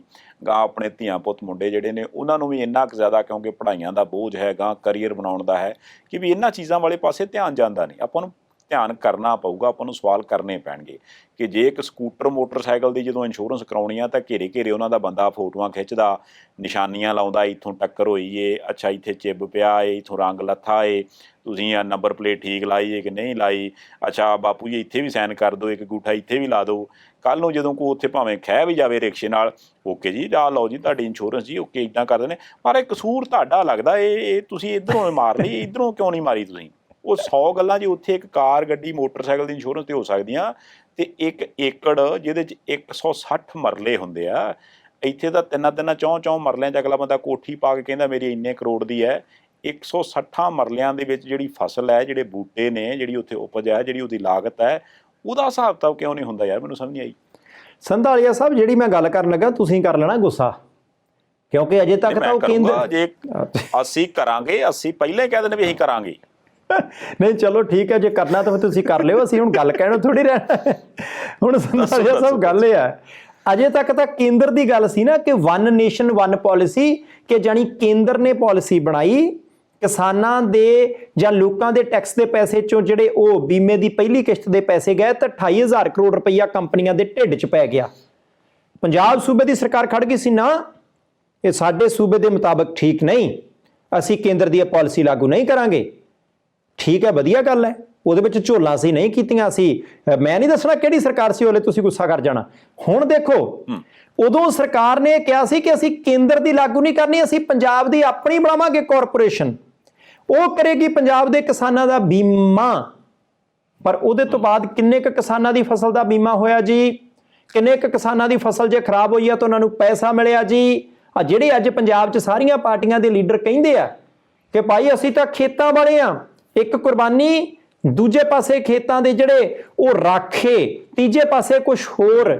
ਅੱਜ ਤੱਕ ਕਦੇ ਕਿਸੇ ਨੇ ਧਰਨਾ ਤਾਂ ਲਾਇਆ ਨਹੀਂ ਕਿ ਮੈਂ ਨਹੀਂ ਰੋਟੀ ਖਾਣੀ, ਜਦੋਂ ਤੱਕ ਕਿਸਾਨ ਦੇ ਪੰਜਾਬ ਦੇ ਕਨਾਲ ਮਰਲੇ ਜ਼ਮੀਨ ਦਾ ਜਿਹੜਾ ਉਹ ਫਸਲ ਦਾ ਬੀਮਾ ਸਰਕਾਰ ਨਹੀਂ ਕਰਦੀ। ਉਦੋਂ ਕਿੱਥੇ ਗਿਆ ਸੀ? ਹੁਣ ਵੋਟਾਂ ਭੁੱਜਦੀਆਂ ਦਿਸਦੀਆਂ ਤਾਂ ਕੜਾਹੀ ਰੱਖ ਕੇ ਵਿੱਚ ਕੜਛੀ ਸਾਰੇ ਫੇਰੀ ਜਾਂਦੇ ਆ। ਮੁਸ਼ਕਲ ਇਹ ਹੈ ਨਾ ਬਾਠ ਸਾਹਿਬ, ਅਸੀਂ ਗੁੱਸਾ ਤਾਂ ਕਰੀਏ ਜੇ ਅਸੀਂ ਨਾ ਕੀਤਾ ਹੋਵੇ। ਮੰਨ ਲਈ ਮੈਂ ਤੁਹਾਡੀ ਗੱਲ ਵੀ ਅਸੀਂ ਵੀ ਕੀਤਾ ਯਾਰ, ਉਹ ਪਰ ਸਾਡੇ ਕੋਲੇ ਟਾਈਮ ਹੀ ਨਹੀਂ ਹੁੰਦਾ। ਕਿਹੜੇ ਵੇਲੇ ਪੜ੍ਹੀਏ ਯਾਰ ਵੀ ਜਾ ਕੇ ਵੀ ਕੀ ਪਾਲਿਸੀ ਬਣ ਗਈ ਆ ਪੰਜਾਬ ਲਈ। ਦੇਖੋ ਸਵੇਰੇ ਹੀ ਪੀਏ ਦੱਸ ਦਿੰਦਾ ਵੀ ਭਾਜੀ ਅੱਜ ਇੰਨੇ ਭੋਗ ਆ ਤੇ ਸਰ ਇੰਨੇ ਥਾਵਾਂ ਤੇ ਛਕਣ ਆ ਤੇ ਸਰ ਆਹ ਉਦਘਾਟਨ ਆ ਤੇ ਉਸ ਤੋਂ ਬਾਅਦ ਫਲਾਣੇ ਲੀਡਰ ਨਾਲ ਮੀਟਿੰਗ ਹੈ। ਦਿਹਾੜੀ ਤੇ ਉਹੀ 12-14 ਘੰਟਿਆਂ ਦੀ ਹੈ ਯਾਰ, ਉਹਦੇ 'ਚ ਟੱਬਰ ਨਾਲ ਵੀ ਬਹਿਣਾ, ਕੋਈ ਉਸ ਤੋਂ ਬਾਅਦ ਗਾਂ ਜਿਹੜੀਆਂ 5 ਸਾਲ ਬਾਅਦ ਫੇਰ ਇਲੈਕਸ਼ਨ ਆਉਣੀਆਂ, ਕੋਈ ਜਮ੍ਹਾਂ ਘਟਾਓ ਉਹਦੇ ਲਈ ਵੀ ਕਰਨੀ ਆ। ਹੁਣ ਇਹ ਸਾਰੇ ਜਿਹੜੇ ਕਹਿ ਲਓ ਕਿ ਰੌਲੇ ਰੱਪੇ ਆ, ਇਹ ਮੁੱਕਣ ਜਾਂ ਤੇ ਹੋ ਜੀ ਇਹ ਤੁਹਾਡੇ ਜਿੱਦਾਂ ਤੁਹਾਡੇ ਕੈਨੇਡਾ 'ਚ ਲੀਡਰ ਹੈ ਵੀ ਬਸ ਕੋਟ ਪੈਂਟ ਪਾਇਆ, ਟਾਈ ਲਾਈ ਤੇ ਬਸ ਪਾਲਿਸੀ, ਨਿਆਣੇ ਵੀ ਸਾਂਭ ਲਏ, ਸਬਜ਼ੀ ਵੀ ਲੈ ਲਈ, ਘਰ ਨੂੰ ਰੰਗ ਵੀ ਕਰ ਲਿਆ, ਗੋਡੀ ਵੀ ਕਰ ਲਈ, ਗੰਢੇ ਵੀ ਬੀਜ ਲਏ ਤੇ ਉਦੋਂ ਬਾਅਦ ਫੇਰ ਪਾਲਿਸੀ। ਇੰਨਾ ਕੰਮ ਥੋੜ੍ਹਾ ਹੁੰਦਾ ਯਾਰ। ਸਾਨੂੰ ਇਹ ਵੀ ਹੁੰਦਾ ਵੀ ਥਾਣੇ ਕਿਹੜਾ ਬੰਦਾ ਫੜ ਲਿਆ, ਕਿਹਨੂੰ ਛਡਾਉਣਾ, ਕਿਹਨੂੰ ਫੜਾਉਣਾ, ਕਿਹੜਾ ਤੰਗ ਕਰਦਾ ਸੀ, ਕਿਹਦੇ ਨਾਲ ਲੜਾਉਣਾ, ਤੇ ਕਿਹਨੂੰ ਆਪਾਂ ਫਿਰ ਬੂਹੇ ਅੱਗੇ ਸੱਦ ਕੇ ਤੇ ਫਿਰ 2 ਘੰਟੇ ਬਿਠਾਉਣਾ ਤੇ ਫਿਰ ਆਵਾਜ਼ ਮਾਰਨੀ ਵੀ ਆ ਜਾ ਹੁਣ ਤੂੰ ਮਿਲ ਲਾ। ਇੰਨਾ ਕੁਛ ਅਸੀਂ ਉਹ ਛੱਡਾਂਗੇ ਤੇ ਤਾਂ ਹੀ ਯਾਰ ਪਾਲਿਸੀ ਸੋਚਾਂਗੇ। ਤੁਸੀਂ ਬਾਠ ਸਾਹਿਬ ਐਵੇਂ ਜਮਾ ਗਿੱਟਿਆਂ ਤੇ ਲੈ ਕੇ ਮਾਰ ਦਿੰਦੇ ਆ। ਲੋ ਹੱਥ ਖੜੇ ਆ ਜੀ, ਸ਼ਬਦ ਵਾਪਸ ਆ। ਮੈਨੂੰ ਚੇਤਾ ਹੀ ਭੁੱਲ ਗਿਆ ਸੀ, ਇੱਕ ਕੰਮ ਵੀ ਹੁੰਦੇ ਆ। ਦੇਖੋ ਹੋਟਲਾਂ ਦਾ ਹਿਸਾਬ ਕਿਤਾਬ ਕਰਨਾ ਹੈ, ਇੱਟਾਂ ਦੇ ਭੱਠਿਆਂ ਦਾ ਹਿਸਾਬ ਕਿਤਾਬ ਕਰਨਾ ਹੈ, ਪੰਜਾਬੋਂ ਬਾਹਰ ਪਤਾ ਨਹੀਂ ਕਿਹਦੇ ਨਾਂ ਕੀ ਲਿਆ ਉਹਦਾ ਹਿਸਾਬ ਕਿਤਾਬ ਰੱਖਣਾ ਹੈ, ਵਿੱਚ ਵਿਚਾਲੇ ਵਿਦੇਸ਼ਾਂ ਦੇ ਵਿੱਚ ਗੇੜੇ ਮਾਰ ਕੇ ਅਮਰੀਕਾ ਕੈਨੇਡਾ ਵਾਲੇ ਲੀਡਰਾਂ ਨੂੰ ਸਲਾਹਾਂ ਵੀ ਦੇਣੀਆਂ ਹੈ ਕਿ ਜੇ ਤੁਸੀਂ ਚਾਹੁੰਦੇ ਹੋ ਕਿ ਤੁਹਾਡੇ ਦੇਸ਼ ਪੰਜਾਬ ਵਰਗੇ ਜਿਹੜੇ ਡਿਵੈਲਪ ਹੋ ਜਾਣ ਤਾਂ ਤੁਸੀਂ ਆਹ ਪਾਲਿਸੀ ਜਿਹੜੀ ਉਹ ਵਰਤੋ। ਹੋਰ ਦੇਖੋ ਨਿੱਕੇ ਨਿਆਣੇ ਨੂੰ ਟ੍ਰੇਨਡ ਵੀ ਕਰਨਾ ਹੈ ਕਿ ਅਗਲੇ ਸਾਲ ਤੋਂ ਭਾਸ਼ਣ ਦੇਣਾ ਸ਼ੁਰੂ ਕਰ ਦਿਓ, ਉਹਦੇ ਤੋਂ ਅਗਲੇ ਸਾਲ ਤੈਨੂੰ ਚੋਣ ਲੜਾਉਣੀ ਹੈ। ਉੱਤਰਾਧਿਕਾਰੀ ਦੀ ਜੰਗ ਜਿਹੜੀ ਹੈ ਉਹ ਵੀ ਬਰਾਬਰ ਚੱਲਦੀ ਹੁੰਦੀ। ਦੂਜੀ ਪਾਰਟੀ ਚੋਂ ਬੰਦਾ ਪੱਟਣਾ ਕਿਵੇਂ ਹੈ, ਆਪਣਿਆਂ ਨੂੰ ਨਾਲ ਕਿਵੇਂ ਰੱਖਣਾ ਹੈ, ਕਿਹੜਾ ਅਧਿਕਾਰੀ ਕਿੱਧਰਲੇ ਪਾਸੇ ਨੂੰ ਜਾਵੇ, ਮਹਿਕਮਾ ਕਿਹੜਾ ਵਧੀਆ, ਜਾਣੀ ਕਿ ਥੋੜੇ ਕੰਮ ਆ ਕਿਤੇ। ਮੈਂ ਦੇਖੋ ਮੈਨੂੰ ਚੇਤਾ ਭੁੱਲ ਜਾਂਦਾ, ਹੁਣ ਉਮਰ ਸਿਆਣੀ ਹੋ ਗਈ ਆ, ਕਈ ਵਾਰੀ ਗੱਲਾਂ ਚੇਤੇ ਨਹੀਂ ਰਹਿੰਦੀਆਂ। ਭਾ ਮੇਰਾ ਮਾਫ ਕਰ ਦੇ। ਨਹੀਂ ਚਲੋ ਬਹੁਤ ਧੰਨਵਾਦ, ਅੱਗੇ ਤੋਂ ਤੁਸੀਂ ਖਿਆਲ ਰੱਖਣਾ। ਤੇ ਜਿਹੜੀ ਗੱਲ ਆਪਾਂ ਕਰ ਰਹੇ ਸੀ ਕਿ ਬਾਜ਼ਾਰ ਕਿਵੇਂ ਕਾਬੂ ਕਰਦਾ ਲੀਡਰਾਂ ਨੂੰ, ਦੇਖੋ ਬਾਜ਼ਾਰ ਦੀ ਜਿੱਥੇ ਲੋੜ ਹੈ ਨਾ ਉੱਥੇ ਬਾਜ਼ਾਰ ਆਪਣੇ ਆਪ ਉਹੋ ਜਿਹੇ ਹਾਲਾਤ ਬਣਾ ਲੈਂਦਾ, ਉਹੋ ਜਿਹੇ ਬੰਦੇ ਕਾਬੂ ਕਰ ਲੈਂਦਾ ਤੇ ਉਹਨਾਂ ਬੰਦਿਆਂ ਦੇ ਕੋਲੋਂ ਕੰਮ ਵੀ ਕਰਾਈ ਜਾਂਦਾ ਤੇ ਬੰਦਿਆਂ ਨੂੰ ਸਮਝ ਨਹੀਂ ਲੱਗਦੀ ਕਿ ਬਾਜ਼ਾਰ ਸਾਨੂੰ ਵਰਤ ਰਿਹਾ। ਲੇਟੈਸਟ ਉਦਾਹਰਨ ਆਪਾਂ ਝੋਨੇ ਦੀ ਲੈ ਲਈਏ। ਇਸ ਵਕਤ ਰੌਲਾ ਤਾਂ ਇਸੇ ਚੀਜ਼ ਦੇ ਉੱਪਰ ਪਿਆ ਨਾ ਵੀ ਭਾਈ ਸਾਹਿਬ ਇਹ ਝੋਨਾ ਕੱਲ੍ਹ ਨੂੰ ਪਤਾ ਨਹੀਂ ਤੁਸੀਂ ਖਰੀਦਣਾ ਕਿ ਨਹੀਂ ਖਰੀਦਣਾ, ਕਿਉਂਕਿ ਜਿਹੜੇ ਨਵੇਂ ਬਣੇ ਬਿੱਲ ਨੇ, ਕਾਨੂੰਨ ਨੇ, ਉਹ ਕਹਿੰਦੇ ਆ ਕਿ ਵੀ ਪੂਰਾ ਦੇਸ਼ ਮੰਡੀ ਹੈ, ਜਿੱਥੇ ਜਿਹਨੂੰ ਲਾਹੇਵੰਦ ਮੁੱਲ ਮਿਲਦਾ ਹੈ ਅਗਲਾ ਵੇਚੇ। ਆਹ ਜਿਹੜੀਆਂ ਲਾਈਨਾਂ ਨੇ, ਜਿੱਥੇ ਜਿਹਨੂੰ ਲਾਹੇਵੰਦ ਮੁੱਲ ਮਿਲਦਾ ਹੈ ਉਹ ਵੇਚੇ। ਇਹ ਗੱਲ ਪੰਜਾਬ ਵਾਲੇ ਤਾਂ ਪਿੱਟੀ ਜਾਂਦੇ ਆ ਵੀ ਯਾਰ ਸਾਨੂੰ ਹੋਰ ਕਿਤੇ ਮਿਲਦਾ ਨਹੀਂ ਵੀਰ ਮੇਰੇ, ਉਹ ਕੀ ਕਰਦੇ ਹੋ ਤੁਸੀਂ, ਇੱਥੇ ਵੀ ਕਿਉਂ ਲਾਗੂ ਕਰੀ ਜਾਂਦੇ ਹੋ। ਪਰ ਇਹੀ ਖਬਰ ਐਜ਼ ਇਟ ਇਜ਼ ਛਪ ਕੇ ਯੂਪੀ ਵੀ ਗਈ, ਬਿਹਾਰ ਵੀ ਗਈ। ਫਿਰ ਉੱਧਰ ਵਾਲਿਆਂ ਨੂੰ ਸਮਝ ਆਈ ਵੀ ਜਿਹੜਾ ਮਰਜ਼ੀ ਜਿੱਥੋਂ ਮਰਜ਼ੀ ਚੱਕ ਕੇ ਜਿੱਥੇ ਮਰਜ਼ੀ ਲਾਹੇਵੰਦ ਮੁੱਲ 'ਚ ਵੇਚੇ, ਅਗਲਿਆਂ ਨੇ ਵੇਚਣਾ ਸ਼ੁਰੂ ਕਰਤਾ। ਉਹ ਬਾਜ਼ਾਰ ਜਿੱਥੇ ਸਮਝ ਆਈ ਵੀ ਇੱਕ ਟਰਾਲਾ ਵੀ 1.5 ਲੱਖ ਰੁਪਈਆ ਛੱਡਦਾ, ਉਹਨਾਂ ਨੇ ਉੱਥੋਂ ਚੀਜ਼ਾਂ ਚੁੱਕ ਚੁੱਕ ਕੇ ਲਿਆਂਦੀਆਂ। ਉਹਨਾਂ ਨੇ ਜਦੋਂ ਉੱਥੋਂ ਚੀਜ਼ ਚੁੱਕੀ ਹੋਏਗੀ, ਅੱਗੇ ਕਿਹਨੂੰ ਵੇਚਣੀ ਆ ਉਹ ਬੰਦਾ ਵੀ ਲੱਭਿਆ ਹੋਊਗਾ, ਕਿਹਦੇ ਥਰੂ ਵੇਚਣੀ ਉਹ ਵੀ ਲੱਭਾ ਹੋਊਗਾ, ਕਿਹੜੇ ਕਿਹੜੇ ਪਾਲਿਸੀ ਹੋਲਡਰ ਦੇ ਸਾਈਨ ਹੋਣੇ ਚਾਹੀਦੇ ਉਹ ਵੀ ਲੱਭਾ ਹੋਊਗਾ, ਕਿਹੜੇ ਕਿਹੜੇ ਬਾਰਡਰ ਤੋਂ ਲੰਘਣਾ ਤੇ ਉਸ ਬਾਰਡਰ ਤੋਂ ਲੰਘਣ ਲਈ ਕੀ ਚਾਹੀਦਾ ਉਹ ਵੀ ਲੱਭ ਲਿਆ ਹੋਊਗਾ। ਬਾਜ਼ਾਰ ਨੇ ਦੇਖੋ ਥੋੜ੍ਹੇ ਦਿਨਾਂ 'ਚ ਉਹ ਸਾਰਾ ਕੁਝ ਲੱਭ ਕੇ ਤੇ ਉਹ ਕੰਮ ਵੀ ਤੇ ਚਲਾ ਹੀ ਲਿਆ ਨਾ ਪੰਜਾਬ 'ਚ। ਵੈਸੇ ਜੇ ਲੀਡਰਾਂ ਨੇ ਲੋਕਾਂ ਲਈ ਪਾਲਿਸੀ ਲਿਆਉਣੀ ਹੋਵੇ ਤੇ ਕਈ ਵਾਰ 10 ਸਾਲ ਲੱਗ ਜਾਂਦੇ। ਕਈ ਵਾਰੀ ਸੰਧਾਲੀਆ ਸਾਹਿਬ ਉਹਨੂੰ ਫਰਕ ਕਰਨਾ ਬੜਾ ਔਖਾ ਹੋ ਜਾਂਦਾ ਨਾ ਕਿ ਇਹ ਪਾਲਿਸੀ ਲੀਡਰਾਂ ਦੁਆਰਾ ਲੋਕਾਂ ਲਈ ਲਿਆਂਦੀ ਗਈ ਹੈ ਜਾਂ ਲੀਡਰਾਂ ਦੁਆਰਾ ਆਪਣਿਆਂ ਲਈ ਲਿਆਂਦੀ ਗਈ ਹੈ। क्योंकि ਜਿਹੜੇ यूपी ਤੇ बिहार ਦੇ ਵਿੱਚੋਂ ਤੁਸੀਂ ਗੱਲ ਕਰਦੇ हैं कि भाई उधरला किसान इधर वाली मंडी में आके अपनी फसल को बेच सकता है, अच्छे पैसे कमा सकता है, अपनी आय को बढ़ा सकता है। ਜਿਹੜੇ ਲੀਡਰ ਇਹ ਕਹਿੰਦੇ ਮੈਨੂੰ ਤਾਂ ਜਿੰਨੀ ਕੁ ਵਾਰੀ ਮੈਂ ਬਿਹਾਰ ਜਾਂ यूपी ਗਿਆ ਮੈਨੂੰ ਤਾਂ ਜਿਹੜਾ ਉੱਥੇ ਦਾ ਕਿਸਾਨ ਖੇਤਾਂ ਦੇ ਵਿੱਚ ਕੰਮ ਕਰਦਾ ਦੀਦਾ ਸੀ ਉਹਦੀਆਂ ਤਾਂ ਮੇਰਾ ਝੱਗਾ ਲਾ ਦਿਓ ਜਿੱਦਾਂ ਕੱਲੀ ਕੱਲੀ ਪਸਲੀ ਦੀਦੀ ਹੈ, ਇਦਾਂ ਹੀ ਉਹਨਾਂ ਵਿਚਾਰਿਆਂ ਦੀਆਂ ਦੀਦੀਆਂ ਹੁੰਦੀਆਂ। ਪਰ ਜਿਹੜੇ ਇਧਰਲੇ ਪਾਸੇ ਨੂੰ ਸੌਦਾ ਲੈ ਕੇ ਆਉਂਦੇ ਆ ਉਹ ਮੈਨੂੰ ਉਹਨਾਂ ਦੇ ਵਿੱਚੋਂ ਇਦਾਂ ਦਾ ਤਾਂ ਲੱਗਦਾ ਨਹੀਂ। ਉਹਨਾਂ ਦੇ ਤਾਂ 5-5 ਇੰਚ ਉਂਗਲਾਂ ਖੁੱਬਦੀਆਂ, ਮਾਸ ਇੰਨਾ ਚੜਿਆ, ਉਹਦੇ ਵਿੱਚੋਂ ਉਹਨੂੰ ਬਿਹਾਰ ਤੇ यूपी ਦਾ ਕੋਈ ਕਿਸਾਨ ਤਾਂ ਨਹੀਂ ਲੱਭਾ।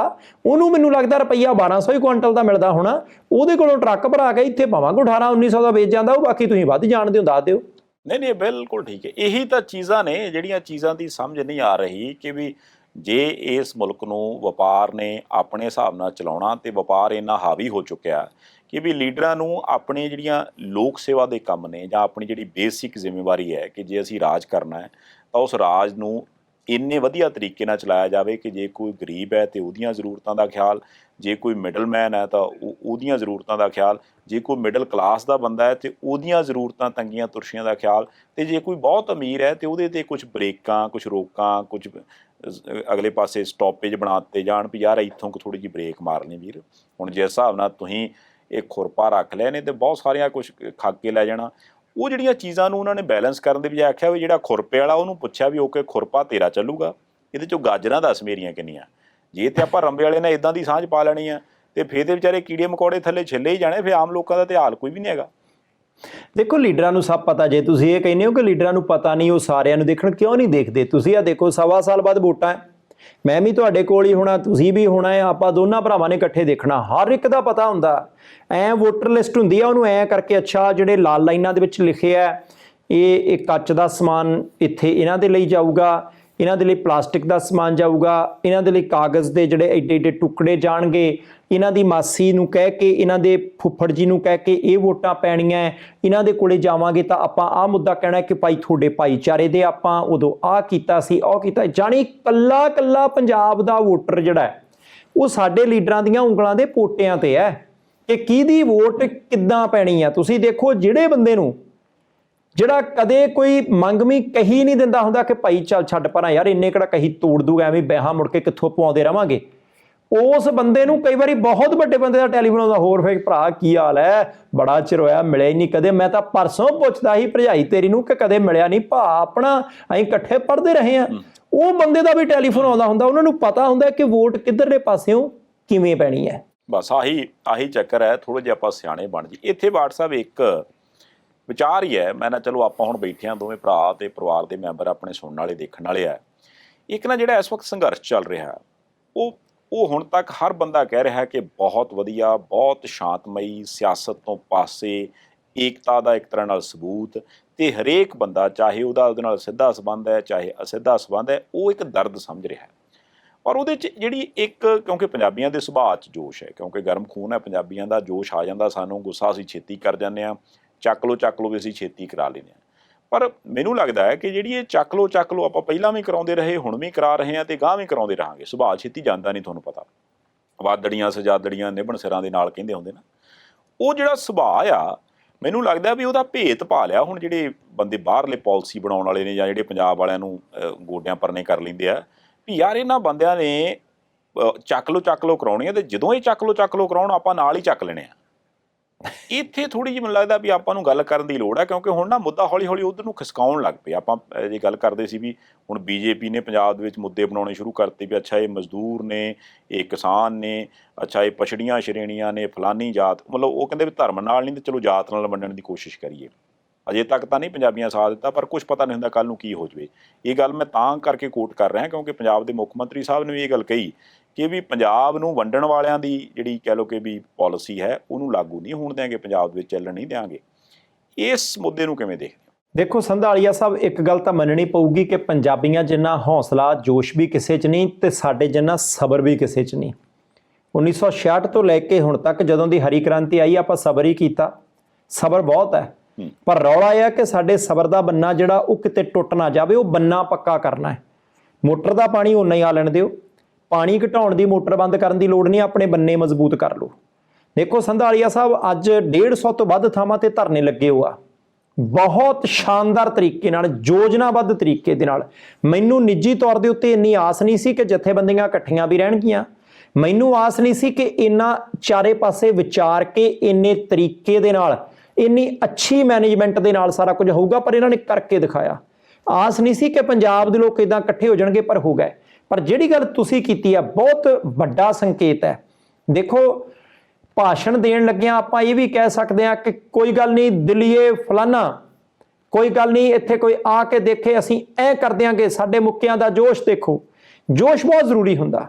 ਜੋਸ਼ ਤੋਂ ਬਿਨਾਂ, ਦ੍ਰਿੜਤਾ ਤੋਂ ਬਿਨਾਂ, ਉਤਸ਼ਾਹ ਤੋਂ ਬਿਨਾਂ ਕੋਈ ਕੰਮ ਹੀ ਨਹੀਂ ਹੁੰਦਾ। ਪਰ ਸਵਾਲ ਸੰਧਾਲੀਆ ਸਾਹਿਬ ਇਹ ਹੈ ਕਿ ਅਸੀਂ ਅਤੀਤ ਦੇ ਵਿੱਚ ਕੁਝ ਗਲਤੀਆਂ ਕੀਤੀਆਂ, ਉਹਨਾਂ ਗਲਤੀਆਂ ਦਾ ਖਮਿਆਜ਼ਾ ਸਾਨੂੰ ਭੁਗਤਣਾ ਪਿਆ। ਆਪਾਂ ਇਹ ਨਹੀਂ ਕਹਿੰਦੇ ਕਿ ਉਹ ਵਾਤਾਵਰਣ ਨਿਰਾਸ਼ਮਈ ਹੈ। ਇੱਕ ਗਲਤੀ ਤੋਂ ਸਿੱਖ ਕੇ ਅਗਲੀ ਵਾਰੀ ਅਗਲੇ ਪਾਸੇ ਨੂੰ ਵਧੀਆ ਤਾਂ ਚੰਗਾ। ਅੱਜ ਤੱਕ ਅਸੀਂ ਕਹਿੰਦੇ ਕੀ ਆ ਜੀ, ਸਾਡੇ ਪੰਜਾਬੀ ਬੋਲਦੇ ਇਲਾਕੇ ਸੀ, ਸਾਨੂੰ ਮਿਲੇ ਨਹੀਂ। ਸੰਘਰਸ਼ ਹੋਏ, ਮਿਲੇ ਕਿਉਂ ਨਹੀਂ? ਚੰਡੀਗੜ੍ਹ ਨਹੀਂ ਮਿਲਿਆ, ਤਰੀਕ ਤੈਅ ਹੋਈ, ਮਿਲਿਆ ਕਿਉਂ ਨਹੀਂ? ਪਾਣੀ ਸਾਡਾ ਥੱਲੇ ਚਲੇ ਗਿਆ, ਅਖੇ ਫਲਾਨਿਆਂ ਨੇ ਫਲਾਨਾ ਕਰਤਾ ਤਾਂ ਚਲੇ ਗਿਆ, ਸਾਨੂੰ ਵੇਲੇ ਸਿਰ ਕਿਉਂ ਨਾ ਪਤਾ ਲੱਗਾ? ਸੰਧਾਲੀਆ ਸਾਹਿਬ, ਸੋਚਣਾ ਪਊਗਾ। ਮੈਂ ਕਹਿੰਦਾ ਕਿ ਅੱਜ ਧਰਨੇ ਤੇ ਦਰੀਆਂ ਤੇ ਲੋਕ ਬੈਠੇ ਆ ਨਾ, ਮਾੜਾ ਜਿਹਾ ਸੋਚਿਓ ਜ਼ਰੂਰ ਕਿ ਆਪਣੇ ਪਿੰਡਾਂ ਦੇ ਵਿੱਚੋਂ ਅਦਾਲਤਾਂ 'ਚ ਕੇਸ ਤਾਂ 15-15, 20 ਚੱਲਦੇ ਆ, ਲਾਇਬ੍ਰੇਰੀ ਕੋਈ ਨਹੀਂ। ਸਾਨੂੰ ਇਹ ਪਤਾ ਹੋਣਾ ਚਾਹੀਦਾ ਕਿ ਜੇ ਖੇਤੀਬਾੜੀ ਵਾਲਾ ਕਾਨੂੰਨ ਬਣਦਾ ਤੇ ਆ ਕੀ ਆ, ਸਾਂਝਾ ਵਿਸ਼ਾ, ਰਾਜ ਦਾ ਵਿਸ਼ਾ, ਕੇਂਦਰ ਦਾ ਵਿਸ਼ਾ। ਘੱਟੋ ਘੱਟ ਪਿੰਡ ਦੇ ਵਿੱਚ 10-10, 15-15 ਬੰਦੇ ਹੋਣ, ਕਾਨੂੰਨ ਦੇ ਜਾਣਕਾਰ ਹੋਣ, ਭਲਕ ਨੂੰ ਕੋਈ ਲੀਡਰ ਸ਼ੀਡਰ ਆ ਕੇ ਉੱਥੇ ਭਾਸ਼ਣ ਦੇਵੇ, ਉਹਨੂੰ ਸਵਾਲ ਕਰਨ ਜੋਗੇ ਹੋਣ। ਤਾਂ ਜੇ ਆਪਾਂ ਇਹ ਕਵਾਂਗੇ ਕਿ ਐਂ ਕਰ ਦਿਆਂਗੇ, ਬਥਾੜ ਭੰਨ ਦਿਆਂਗੇ, ਇੱਥੇ ਕੋ ਆ ਕੇ ਦੇਖੇ ਦੰਦ ਖੱਟੇ ਕਰ ਦਿਆਂਗੇ। ਅੱਜ ਦੰਦ ਖੱਟੇ ਕਰਨ ਦੀ ਲੋੜ ਆ, ਅੱਜ ਮੁਕਾਬਲਾ ਕਰਨ ਦੀ ਲੋੜ ਆ। ਪਰ ਇਹਦੇ ਨਾਲ ਦੇਖੋ, ਕਲਮ, ਸ਼ਬਦ, ਗੁਰੂ ਸਾਹਿਬ ਸਾਨੂੰ ਸ਼ਬਦ ਦੀ ਤਾਕਤ ਦੇ ਕੇ ਗਏ, ਤਰਕ ਦੀ ਤਾਕਤ ਦੇ ਕੇ ਗਏ। ਉਹਨਾਂ ਨੇ ਚਰਚਾਵਾਂ ਦਾ ਦੌਰ ਸ਼ੁਰੂ ਕੀਤਾ, ਉਹਦੇ ਤੋਂ ਨਾ ਭੱਜੀਏ। ਲੜਾਈ ਉੱਥੇ ਜਾ ਕੇ ਜਿੱਤੀ ਜਾਣੀ ਹੈ। ਕਿਤੇ ਹੌਸਲੇ 'ਚ ਆ ਕੇ, ਲੋੜੋਂ ਵੱਧ ਜੋਸ਼ 'ਚ ਆ ਕੇ ਕੋਈ ਐਸਾ ਕਦਮ ਕੋਈ ਬੰਦਾ ਚੁੱਕ ਨਾ ਲਏ, ਅਗਲਿਆਂ ਨੇ ਕੋਈ ਬ੍ਰੇਕਾਂ ਨਹੀਂ ਲਾਉਣੀਆਂ, ਅਸੀਂ ਦਹਾਕਿਆਂ ਪਿੱਛੇ ਚਲੇ ਜਾਣਾ ਹੈ। ਇੱਥੇ ਨਾ ਬਾਠ ਸਾਹਿਬ, ਦੇਖੋ ਕਈ ਵਾਰ ਕਿਹਾ ਜਾਂਦਾ ਵੀ ਜੋਸ਼ ਜਿਹੜਾ ਜੀ ਉਹ ਆ ਹੀ ਜਾਂਦਾ, ਪਰ ਮੈਨੂੰ ਲੱਗਦਾ ਹੁੰਦਾ ਵੀ ਯਾਰ ਪੰਜਾਬੀਆਂ ਦਾ ਤਾਂ ਕੰਮ ਹੀ ਜੋਸ਼ ਨਾਲ ਚੱਲਦਾ ਹੈ, ਪਰ ਆਪਾਂ ਉਹ ਜੋਸ਼ ਨੂੰ ਬਣਾਈ ਰੱਖਣਾ, ਪਰ ਵਰਤਣਾ ਕਿਤੇ ਹੋਰ ਹੈ। ਹੁਣ ਜੇ ਅੱਜ ਕੱਲ੍ਹ ਮੈਂ ਮੰਡੀ ਦੀ ਉਦਾਹਰਨ ਹੀ ਦੇ ਲਵਾਂ, ਤੁਸੀਂ ਕਿਤੇ ਨਾ ਮੰਡੀ 'ਚ ਜਦੋਂ ਸ਼ਾਮਾਂ ਦੀਆਂ ਢਲਦੀਆਂ ਹੁੰਦੀਆਂ, ਜਿਹੜੇ ਆਪਣੇ ਮਜ਼ਦੂਰ ਭਰਾ ਉੱਥੇ ਲੇਬਰ ਕਰ ਰਹੇ ਹੁੰਦੇ ਆ, ਉਹ ਥੋੜ੍ਹੀ ਥਕਾਵਟ ਜਿਹੀ 'ਚ ਆਉਣ ਲੱਗ ਪੈਂਦੇ ਆ, ਅਤੇ ਇੱਕ ਅੱਧਾ ਬੰਦਾ ਨਾ ਫਿਰ ਉਹ ਤੋਂ ਬਾਅਦ ਹਾਸੇ ਮਖੌਲ ਵਾਲੀ ਗੱਲ ਕਰਦਾ, ਜਾਂ ਫਿਰ ਕਹਿੰਦਾ ਖਿੱਚ ਜਵਾਨਾ ਲਾ ਦੇ ਜ਼ੋਰ, ਆ ਜਾ ਫੇ ਇੱਕ ਗੇੜਾ ਹੋਰ, ਆ ਜਾ ਫਿਰ। ਉਹ ਜਿਸ ਹਿਸਾਬ ਨਾਲ ਮੁੜ ਕੇ ਭੱਜਣ ਲੱਗ ਪੈਂਦੇ ਆ ਅਤੇ ਇੱਕ ਦੂਸਰੇ ਨਾਲ ਹਾਸੇ ਖੇਡੇ ਦੇ ਵਿੱਚ ਜੋਸ਼ 'ਚ ਆ ਕੇ ਉਹ ਕੰਮ ਸ਼ੁਰੂ ਕਰ ਦਿੰਦੇ, ਉਹ ਫਿਰ ਛੁੱਟੀਆਂ 'ਚ ਹੋਣ ਲੱਗ ਪੈਂਦਾ। ਆਪਾਂ ਪਿੰਡਾਂ ਥਾਵਾਂ ਦੇ ਕਈ ਕੰਮ ਕਰਨੇ ਹੁੰਦੇ, ਮੰਨ ਲਓ ਹੁਣ ਤਾਂ ਖੈਰ ਵੱਢਣੋਂ ਹਟ ਗਏ ਆਪਾਂ ਕਣਕ ਵਗੈਰਾ, ਪਰ ਫਿਰ ਵੀ ਜੇ ਕਿਤੇ ਪੱਠੇ ਦਾਤੀ ਨਾਲ ਵੱਢਦੇ ਹੋਣ ਨਾ, ਤਾਂ ਉੱਥੇ ਵੀ ਮਤਲਬ 2-4 ਬੰਦੇ ਵੱਢਦੇ ਹੋਣ, ਮੰਨ ਲਓ ਵੀ ਡੰਗਰ ਜ਼ਿਆਦੇ ਆ, ਉੱਥੇ ਬੰਦੇ ਆ ਜਾ ਫਿਰ ਵੇਖੀਏ ਉਹ ਕਿਹੜਾ ਐਤਕੀ ਵੱਢਦਾ ਜ਼ਿਆਦੇ। ਉੱਥੇ ਆਪਾਂ ਜੋਸ਼ ਦੇ ਨਾਲ ਸ਼ਰਤਾਂ ਲਾਉਂਦੇ ਹਾਂ, ਕਿਹੜਾ ਫਿਰ ਟਰਾਲੀ ਪਹਿਲਾਂ ਲੱਦਦਾ, ਉੱਥੇ ਆਪਾਂ ਜੋਸ਼ ਦੀ ਗੱਲ ਕਰਦੇ ਹਾਂ। ਉਹ ਜਿਹੜਾ ਜੋਸ਼ ਸੀ, ਲਾ ਦੇ ਜ਼ੋਰ, ਖਿੱਚ ਜਵਾਨਾ, ਹਾਈ ਸ਼ਾਹ, ਉੱਥੇ ਮੇਰੇ ਖਿਆਲ ਨਾਲ ਜਿਹੜਾ ਜੋਸ਼ ਆ ਉਹ ਤਾਂ ਲਾਉਣ ਦੀ ਲੋੜ ਹੈ। ਪਰ ਜਿਹੜਾ ਆਪਾਂ ਇਹ ਕਹਿੰਦੇ ਆ ਵੀ ਜੋਸ਼ ਦੇ ਨਾਲ ਕਿਸੇ ਨੂੰ ਕੋਈ ਨੁਕਸਾਨ ਪਹੁੰਚਾ ਦਈਏ, ਜਾਂ ਆਪਾਂ ਟੱਕਰ ਲਾਂਗੇ, ਆਪਾਂ ਇੱਦਾਂ ਕਰ ਲਵਾਂਗੇ, ਉਧਰਲੇ ਪਾਸੇ ਨੂੰ ਮੇਰੇ ਖਿਆਲ ਨਾਲ ਜੋਸ਼ ਲਾਉਣ ਦੀ ਲੋੜ ਨਹੀਂ ਹੈਗੀ। ਉੱਧਰ ਆਪਾਂ ਨੂੰ ਹੋਸ਼ ਦੀ ਲੋੜ ਹੈ, ਜੋਸ਼ ਆਪਾਂ ਨੂੰ ਆਪਣੀ ਮਿਹਨਤ ਵਾਲੇ ਪਾਸੇ ਲਾਉਣ ਦੀ ਲੋੜ ਹੈ, ਤਾਂ ਜੋ ਜਿਹੜਾ ਬੰਦਾ ਵੀ ਆਵੇ, ਜਿੱਦਾਂ ਅਸੀਂ ਪਹਿਲਾਂ ਹੁਣੇ ਜ਼ਿਕਰ ਕਰ ਰਹੇ ਸੀ ਬਾਜ਼ਾਰ ਦੀ ਗੱਲ, ਕਿ ਬਾਜ਼ਾਰ ਇਸ ਚੀਜ਼ ਦੇ ਉੱਪਰ ਵੀ ਆਉਂਦਾ ਹੈ ਕਿ ਵੀ ਜੇ ਆਪਣੇ ਮਨ ਦੇ, ਜੇ ਆਪਣੇ ਸਾਹਮਣੇ ਕੋਈ ਅੜਚਣ ਆ ਰਹੀ ਹੈ, ਤਾਂ ਉਸ ਅੜਚਣ ਦਾ ਹੱਲ ਕਿਵੇਂ ਕਰਨਾ। ਤੇ ਫਿਰ ਸਾਮ ਦਾਮ ਦੰਡ ਭੇਦ ਆਪਾਂ ਇਹ ਕਈ ਵਾਰ ਟੀਵੀ ਸੀਰੀਅਲਾਂ ਫਿਲਮਾਂ ਦੇ ਵਿੱਚ ਵੀ ਸ਼ਬਦ ਸੁਣ ਲੈਂਦੇ ਹਾਂ, ਪਰ ਜੇ ਟੀਵੀ 'ਚ ਜੇ ਇਹ ਫਿਲਮਾਂ 'ਚ ਆਉਂਦਾ ਤੇ ਇਹ ਪ੍ਰੈਕਟੀਕਲ ਲਾਈਫ 'ਚ ਵਰਤਣ ਵਾਲੇ ਲੋਕ ਵੀ ਹੈਗੇ। ਇਸ ਕਰਕੇ ਆਪਾਂ ਉਹਨਾਂ ਤੋਂ ਥੋੜ੍ਹਾ ਜਿਹਾ ਬਚੀਏ। ਇਹ ਨਾ ਹੋਵੇ ਵੀ ਠੀਕ ਹੈ ਜੋਸ਼ ਆਇਆ, ਇੱਕ ਮਨ 'ਚ ਵਿਚਾਰ ਆਇਆ, ਉਹ ਵਿਚਾਰ ਕਰ ਲਈ, ਪਰ ਉਦੋਂ ਵੀ ਹੋਸ਼ ਕਾਇਮ ਰਹੇ ਤਾਂ ਹੀ ਇਹ ਜਿਹੜੀ ਚੀਜ਼ ਟਰੈਕ ਤੇ ਰਹੂਗੀ। ਤੇ ਜੇ ਆਪਾਂ ਉਹ ਹੋਸ਼ ਤੋਂ ਖਿੰਡ ਗਏ ਤਾਂ ਫਿਰ ਤਾਂ ਤੁਹਾਨੂੰ ਪਤਾ ਹੀ, ਉਹ ਕਹਿੰਦੇ ਨੇ ਵੀ ਘੜੀ ਪਲ ਦਾ ਗੁੱਸਾ ਹੁੰਦਾ, ਕਿਸੇ ਵੇਲੇ ਬੰਦਾ ਜੋਸ਼ 'ਚ ਆ ਕੇ ਕੋਹੋ ਜਿਹਾ ਕੰਮ ਕਰ ਲੈਂਦਾ, ਫਿਰ ਭਾਵੇਂ ਉਹ ਪਛਤਾਉਂਦਾ ਵੀ ਰਹੇ ਵੀ ਯਾਰ ਉਹ ਮੇਰਾ ਇਰਾਦਾ ਤਾਂ ਨਹੀਂ ਸੀ ਪਰ ਐਂ ਹੋ ਗਿਆ, ਉਹ ਬਾਅਦ 'ਚ ਪਛਤਾਉਣ ਦਾ ਕੋਈ ਫਾਇਦਾ ਨਹੀਂ ਕਹਿੰਦੇ। ਬਿਲਕੁਲ ਸੰਧਾਲੀਆ ਸਾਹਿਬ, ਗੱਲ ਤੁਹਾਡੀ ਪੂਰੀ ਤਰ੍ਹਾਂ ਦਰੁਸਤ ਆ, ਥੋੜੀ ਨਹੀਂ। ਕਦੇ ਕਿਸੇ ਨੇ ਸਫੈਦੇ ਦੇ ਦਰਖਤ ਬਹੁਤ ਲੰਬੇ ਹੁੰਦੇ ਆ, ਵੱਢ ਹੁੰਦੇ ਦੇਖੇ? ਪਹਿਲਾਂ ਥੱਲਿਓਂ ਕੁਹਾੜੇ ਨਾਲ ਇਧਰੋਂ ਮਾਰ, ਐਂ ਦੀ ਆਵਾਜ਼ ਆਉਂਦੀ ਹੁੰਦੀ ਹੈ। ਉਹਦੇ ਤੋਂ ਬਾਅਦ ਫਿਰ ਉੱਪਰ ਜਾ ਕੇ ਨਾ ਇੱਕ ਬੰਦੇ ਨੇ ਰੱਸਾ ਪਾ ਆਉਣਾ ਤੇ 5-7 ਬੰਦਿਆਂ ਨੇ ਫਿਰ ਐਂ ਖਿੱਚਣਾ। ਉਹਦੇ ਵਿੱਚ ਵੀ ਹੁੰਦਾ ਹਈਸ਼ਾ ਹਈਸ਼ਾ। ਉਹਦਾ ਮਤਲਬ ਹੁੰਦਾ ਕਿ ਇੱਕ ਤਾਂ ਸਾਡੀ ਜਿਹੜੀ ਆ ਨਾ ਲੈ ਜਿਹੜੀ ਬਣੀ ਰਹੇ, ਦੂਜਾ ਮੜ ਜਾ ਜੋਸ਼ ਜਿਹਾ ਰਹੇ ਕਿ ਭਾਈ ਆਪਾਂ ਥੋੜਾ ਜ਼ੋਰ ਲਾਉਣਾ ਹੈ। ਪਰ ਇਹਦਾ ਮਤਲਬ ਇਹ ਨਹੀਂ ਹੁੰਦਾ ਕਿ ਉਹ ਸਫੈਦਾ ਆਪਣੇ ਤੇ ਸਿੱਟ ਲੈਂਦੇ ਆ। ਜਾਣੀ ਕਿ ਪੰਜਾਬੀਆਂ ਦਾ ਤਾਂ ਸ਼ੁਰੂ ਤੋਂ ਖਾਸਾ ਹੈ। ਅੱਜ ਮੋਰਚਿਆਂ 'ਚ ਬੈਠੇ ਸਾਡੇ ਨੌਜਵਾਨ ਨੇ, ਸੋਸ਼ਲ ਮੀਡੀਆ ਤੇ ਐਕਟਿਵ ਇਸ ਮੁੱਦੇ ਤੇ ਨੌਜਵਾਨ ਨੇ, ਉਹ ਜ਼ਰੂਰ ਸਮਝਣ ਕਿ ਅਸੀਂ ਜ਼ੋਰ ਲਾ ਕੇ ਜੋਸ਼ ਲਾ ਕੇ ਸਫੈਦਾ ਸਿੱਟਦੇ, ਪਰ ਕਦੇ ਕਿਸੇ ਪੰਜਾਬੀ ਨੇ ਸਫੈਦਾ ਆਪਣੇ ਸਿਰ ਤੇ ਨਹੀਂ ਸਿੱਟਿਆ। ਉਹ ਪਹਿਲਾਂ ਦੇਖਦੇ ਆ ਕਿ ਪਰਲੇ ਪਾਸੇ ਫਸਲ 'ਚ ਨਾ ਡਿੱਗੇ, ਕੋਈ ਨਿੱਕਾ ਨਿਆਣਾ ਨਾ ਉਧਰ ਹੋਵੇ, ਕਿਸੇ ਦੇ ਘਰ ਦੀ ਕੰਧ ਤੇ ਨਾ ਡਿੱਗੇ। ਹੋਰ ਦੇਖੋ, ਸਾਡੀ ਹਰ ਚੀਜ਼ ਦੇ ਵਿੱਚ ਜੋਸ਼ ਦੀ ਪ੍ਰਧਾਨਤਾ। ਬੀਬੀਆਂ ਕਦੇ ਗਿੱਧਾ ਪਾਉਂਦੀਆਂ ਦੇਖੋ, ਉਹ ਗਿੱਧਾ ਵੀ ਸਾਡਾ ਜਸ਼ੀਲਾ ਹੈ। ਪਰ ਇਹਦਾ ਮਤਲਬ ਇਹ ਨਹੀਂ ਕਿ ਸਾਡੀਆਂ ਬੀਬੀਆਂ ਇਕੱਲਾ ਜੋਸ਼ ਨਾਲ ਗਿੱਧਾ ਪਾਉਂਦੀਆਂ। ਸਾਡੀਆਂ ਬੀਬੀਆਂ ਚਾਦਰਾਂ ਦੇ ਉੱਤੇ ਬਹੁਤ ਬਰੀਕ ਕੱਢਦੀਆਂ ਵੀ ਸੀ। ਸਾਡੀਆਂ ਬੀਬੀਆਂ ਜਿਹੜੀਆਂ ਨੇ ਉਹ ਮੋਰਨੀਆਂ ਕੰਧਾਂ ਦੇ ਉੱਤੇ ਵੀ ਪਾ ਲੈਂਦੀਆਂ ਸੀ। ਸਾਡੀਆਂ ਬੀਬੀਆਂ ਬਹੁਤ ਸੁਹਜਮਈ ਤਰੀਕੇ ਦੇ ਨਾਲ ਘਰ ਵੀ ਲਿਪਦੀਆਂ ਸੀ। ਅੱਜ ਦੇ ਜਿਹੜੇ ਬਹੁਤ ਹੈਗੇ ਨਾ ਕਿ ਰਾਜਸਥਾਨ ਕਾ ਮਾਰਬਲ ਹੈ, ਉਹਨੂੰ ਮਾਤ ਪਾਉਂਦਾ ਹੁੰਦਾ ਸੀ ਸਾਡੇ ਗੋਹੇ ਨਾਲ ਲਿਪਿਆ ਹੋਇਆ ਵਿਹੜਾ। ਇਹਦਾ ਮਤਲਬ ਹੈ ਕਿ ਸ਼ੁਰੂ ਤੋਂ ਹੀ ਜੇ ਸਾਡੇ 'ਚ ਜੋਸ਼ ਹੈ ਨਾ ਤਾਂ ਸਾਡੇ 'ਚ ਹੋਸ਼ ਦੀ ਕੋਈ ਘਾਟ ਨਹੀਂ। ਤੇ ਇਸ ਵੇਲੇ ਜੋਸ਼ ਨੂੰ ਹੋਸ਼ ਅੱਗੇ ਲਿਜਾਣ ਦੇ ਲਈ ਵਰਤੀਏ, ਕਿਤੇ ਇਕੱਲਾ ਜੋਸ਼ ਹਾਵੀ ਨਾ ਹੋ ਜਾਏ, ਨਹੀਂ ਤਾਂ ਬਹੁਤ ਔਖੇ ਹੋਵਾਂਗੇ। ਬਿਲਕੁਲ ਸੀ। ਸੋ ਇਹ ਅਸੀਂ ਰੋਗੀ ਆਪਣੇ ਪਰਿਵਾਰ 'ਚ ਬਹਿ ਕੇ ਜ਼ਰੂਰ ਗੱਲ ਕੀਤੀ ਆ ਕਿ ਵੀ ਜ਼ਰੂਰ ਇਸ ਚੀਜ਼ ਦਾ ਖਿਆਲ ਰੱਖਿਓ, ਕਿਉਂਕਿ ਜਦੋਂ ਵੀ ਇਸ ਪਾਸੇ ਨੂੰ ਗੱਲ ਗਈ ਅਗਲੇ ਲਿਜਾਣਗੇ, ਉਹਨਾਂ ਨੂੰ ਫਾਇਦਾ ਹੀ ਇਸ ਚੀਜ਼ ਦੇ ਵਿੱਚ ਹੈ ਕਿ ਤੁਸੀਂ ਇੱਦਾਂ ਕਰੋ, ਕਿਉਂਕਿ ਉਹਨਾਂ ਨੂੰ ਪਤਾ ਵੀ ਤੁਸੀਂ ਇੱਕ ਨਾ ਕਰ ਲਓ, ਵੇਖੋ ਫਿਰ ਤੇਗਾਂ ਦੇ ਨਾਲ, ਫਿਰ ਤਲਵਾਰਾਂ ਦੇ ਨਾਲ, ਫਿਰ ਆਪਾਂ ਖੜਕਾ ਦਿਆਂਗੇ। ਤੇਗਾਂ ਤਲਵਾਰਾਂ ਦਾ ਜ਼ਮਾਨਾ ਚੱਲ ਗਿਆ, ਇਹ ਆਪਾਂ ਨੂੰ ਵੀ ਪਤਾ। ਉਹ ਗੱਲਾਂ ਠੀਕ ਹੈ, ਗਾਣੇ ਸੁਣਨ 'ਚ ਬਹੁਤ ਵਧੀਆ ਲੱਗ ਸਕਦੀਆਂ, ਉਹ ਗੱਲਾਂ ਤੁਸੀਂ ਕੈਸਟ ਅੱਜ ਕੱਲ੍ਹ ਬਹੁਤ ਸਿੰਗਰਾਂ ਨੇ ਇਸ ਮੌਕੇ ਦੇ ਉੱਪਰ ਗਾਣੇ ਵੀ ਕੱਢੇ, ਉਹਦੇ ਵਿੱਚ ਵੀ ਉਹ ਕੁਛ ਇਹੋ ਜਿਹੀਆਂ ਗੱਲਾਂ ਕਰਦੇ ਨੇ। ਉਹ ਗੱਲਾਂ ਉਦੋਂ ਸੁਣਨ ਲਈ, ਜੋਸ਼ ਲਈ ਬਹੁਤ ਵਧੀਆ, ਕਿਉਂਕਿ ਇਹ ਕੋਈ ਮਾੜੀ ਗੱਲ ਨਹੀਂ ਹੈਗੀ, ਇਹ ਪਹਿਲਾਂ ਵੀ ਸੀ। ਜੇ ਆਪਾਂ ਕਵੀਸ਼ਰੀ ਦੀ ਗੱਲ ਕਰ ਲਈਏ, ਜੇ ਆਪਾਂ ਢਾਡੀ ਕਲਾ ਦੀ ਗੱਲ ਕਰ ਲਈਏ, ਤਾਂ ਉਹ ਸ਼ੁਰੂ ਤੋਂ ਪੰਜਾਬੀਆਂ ਦੇ ਨਾਲ ਤੁਰੀ ਆਉਂਦੀ ਆ।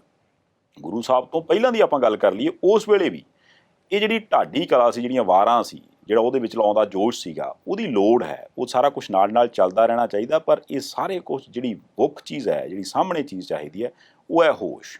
ਸੋ ਆਪਾਂ ਉਹਦਾ ਜੇ ਪੱਲਾ ਨਾ ਛੱਡੀਏ ਤੇ ਫਿਰ ਕੁਛ ਨਾ ਕੁਛ ਕਿਸੇ ਨਾ ਕਿਸੇ ਸਿੱਟੇ 'ਤੇ ਆਪਾਂ ਪਹੁੰਚ ਜਾਵਾਂਗੇ।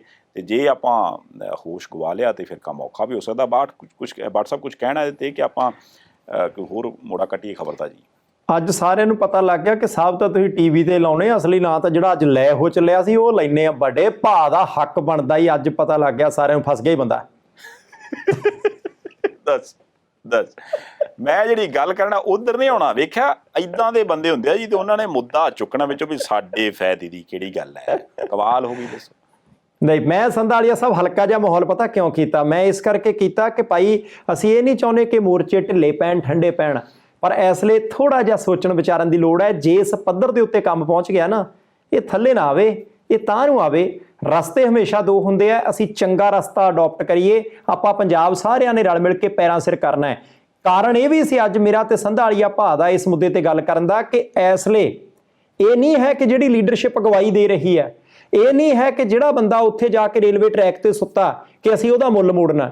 ਜਿਹੜੀਆਂ ਬੀਬੀਆਂ ਨੇ ਆਪਣੇ ਕੰਮ ਧੰਦੇ ਤਿਆਗ ਕੇ ਉਸ ਮੋਰਚੇ ਦੇ ਲਈ ਲੰਗਰ ਪਾਣੀ ਪ੍ਰਸ਼ਾਦਾ ਤਿਆਰ ਕਰਕੇ ਭੇਜਿਆ, ਜਿਨ੍ਹਾਂ ਬੀਬੀਆਂ ਨੇ ਸਵੇਰੇ ਉੱਠ ਕੇ ਨਿੱਕੇ ਨਿਆਣੇ ਦਾ ਮੂੰਹ ਐਂ ਕਰਕੇ ਧੋਤਾ ਤੇ ਉਹਦੇ ਸਿਰ ਦੇ ਉੱਤੇ ਪਟਕਾ ਬੰਨਿਆ ਤੇ ਕੁੜੀ ਦੇ ਸਿਰ ਦੇ ਉੱਤੇ, ਬੱਚੀ ਦੇ ਸਿਰ ਦੇ ਉੱਤੇ ਦੁਪੱਟਾ ਦਿੱਤਾ ਤੇ ਜਾਓ ਪੁੱਤ ਅੱਜ ਡੈਡੀ ਆਪਣੇ ਦੇ ਨਾਲ ਉੱਥੇ ਜਾ ਕੇ ਆਓ, ਅੱਜ ਉਹਨਾਂ ਦੇ ਉਸ ਤਿਆਗ ਦਾ ਮੁੱਲ ਮੋੜਨ ਦਾ ਵੇਲਾ ਹੈ। ਪਰ ਉਹ ਇੱਥੋਂ ਮੁੜਨਾ ਹੈ, ਜੋਸ਼ ਨਾਲ ਨਹੀਂ ਮੁੜਨਾ। ਇੱਥੇ WhatsApp ਇੱਕ ਜ਼ਿਕਰ ਹੋਰ ਕਰਦਿਆਂ ਤੁਹਾਨੂੰ ਪਤਾ ਲੱਗ ਹੀ ਗਿਆ ਹੋਣਾ, 1:70 ਦੇ ਕਰੀਬ ਫਿਰ ਬੰਦੇ ਆਪਣੇ ਇੰਡੀਆ ਦੇ ਪੰਜਾਬੀ ਅਮਰੀਕਾ ਵਾਲਾ ਮੋੜ ਤੇ ਵੀ ਜਾਓ ਚਲੇ ਜਾਓ ਭਾਈ ਵਾਪਸ, ਸਾਨੂੰ ਤੁਹਾਡੀ ਲੋੜ ਨਹੀਂ ਹੈਗੀ। ਇਹ ਵੈਸੇ ਜਦੋਂ ਦੇ ਟਰੰਪ ਹੋਰੀ ਆਏ ਉਹਨਾਂ ਨੇ ਕੰਮ ਪੱਕਾ ਹੀ ਫੜ ਲਿਆ ਵੀ ਬੰਦੇ ਇੱਥੋਂ ਜਾਂਦੇ ਤਾਂ ਵਿਚਾਰੇ ਕੋਈ ਜੰਗਲਾਂ ਰਾਹੀਂ ਆ, ਕੋਈ ਹੋਰ ਨਾ ਪੰਗਿਆਂ ਰਾਹੀਂ ਆ, ਮਹੀਨਿਆਂ ਬੱਧੀ ਲਾ ਕੇ ਬੰਦਾ ਉੱਥੇ ਪਹੁੰਚਦਾ, ਫਿਰ ਕਈ ਸਮੇਂ ਲਾ ਕੇ ਉੱਥੇ ਅੱਗੇ ਜਾਣ ਦੀ ਕੋਸ਼ਿਸ਼ ਕਰਦਾ, ਤੇ ਜਦੋਂ ਜਾਂਦਾ ਤੇ ਉਦੋਂ ਬਾਅਦ ਕਾਬੂ ਕਰਕੇ ਤੇ ਚੰਦ ਘੰਟੇ ਲਾਉਂਦੇ ਨੇ ਦੁਬਾਰਾ ਉਸੇ ਧਰਤੀ ਤੇ ਪਟਕਾ ਕੇ ਮਾਰਦੇ ਆ ਵੀ ਆ ਚਲੇ ਜਾਓ ਭਾਈ ਇੱਥੋਂ। ਇਹ ਜਿਹੜਾ ਤਰੀਕਾ ਹੈ ਇਹ ਰੁਕਣ ਦਾ ਨਾਂ ਨਹੀਂ ਲੈ ਰਿਹਾ। ਇਹ ਵੀ ਤੇ ਇੱਕ ਤਰ੍ਹਾਂ ਦਾ ਬਾਜ਼ਾਰ ਹੀ ਹੈ ਜਿਹੜਾ ਸਾਈਮਲਟੇਨੀਅਸਲੀ ਚੱਲ ਰਿਹਾ। ਤੇ ਜੇ ਅੱਜ ਮਾਲਟਾ ਕਾਂਡ ਹਰੇਕ ਨੂੰ ਯਾਦ ਹੈ, ਉਦੋਂ ਤੋਂ ਲੈ ਕੇ ਜੇ ਅੱਜ ਤੱਕ ਉਸੇ ਤਰ੍ਹਾਂ ਹੀ ਸਾਰਾ ਕੁਝ ਚੱਲ ਰਿਹਾ, ਤੇ ਫਿਰ ਕੋਈ ਕਿਤੇ ਨਾ ਕਿਤੇ ਤਾਂ ਛਤਰ ਛਾਇਆ ਹੋਊਗੀ ਵੀ ਹਾਂ ਕੋਈ ਨਹੀਂ, ਚਲਾਈ ਜਾਓ। ਸੰਧਾਲੀਆ ਸਾਹਿਬ ਅਜੇ ਉਡੀਕ ਕਰਿਓ, ਅਜੇ ਬਹੁਤ ਸਾਰੀਆਂ ਫਲਾਈਟਾਂ ਆਉਣਗੀਆਂ। ਹਜ਼ਾਰਾਂ ਪੰਜਾਬੀ ਜਿਹੜੇ ਅਜੇ ਤੱਕ ਵੀ ਜੇਲ੍ਹਾਂ 'ਚ ਨੇ, ਜੇਲ੍ਹਾਂ ਤੋਂ ਭਾਵ ਕੈਂਪਾਂ 'ਚ ਨੇ। ਮੈਕਸੀਕੋ ਵਾਲੇ ਪਾਸਿਓਂ ਕੋ ਬਾਰਡਰ ਪਾਰ ਕਰੀ ਆਉਂਦਾ। ਹੁਣੇ ਖਬਰ ਮਿਲੀ ਸੀ ਕਿ ਭਾਰਤ ਦੇ ਕੁਝ ਵਿਦਿਆਰਥੀ ਜਿਹੜੇ ਅੰਤਰਰਾਸ਼ਟਰੀ ਵਿਦਿਆਰਥੀ ਹੈ ਉਹਨਾਂ ਦੇ ਉੱਤੇ ਵੀ ਕੋਈ ਕਾਰਵਾਈ ਹੋਣ ਦੀ ਗੱਲ ਜਿਹੜੀ ਉਹ ਪਤਾ ਲੱਗ ਰਹੀ ਹੈ।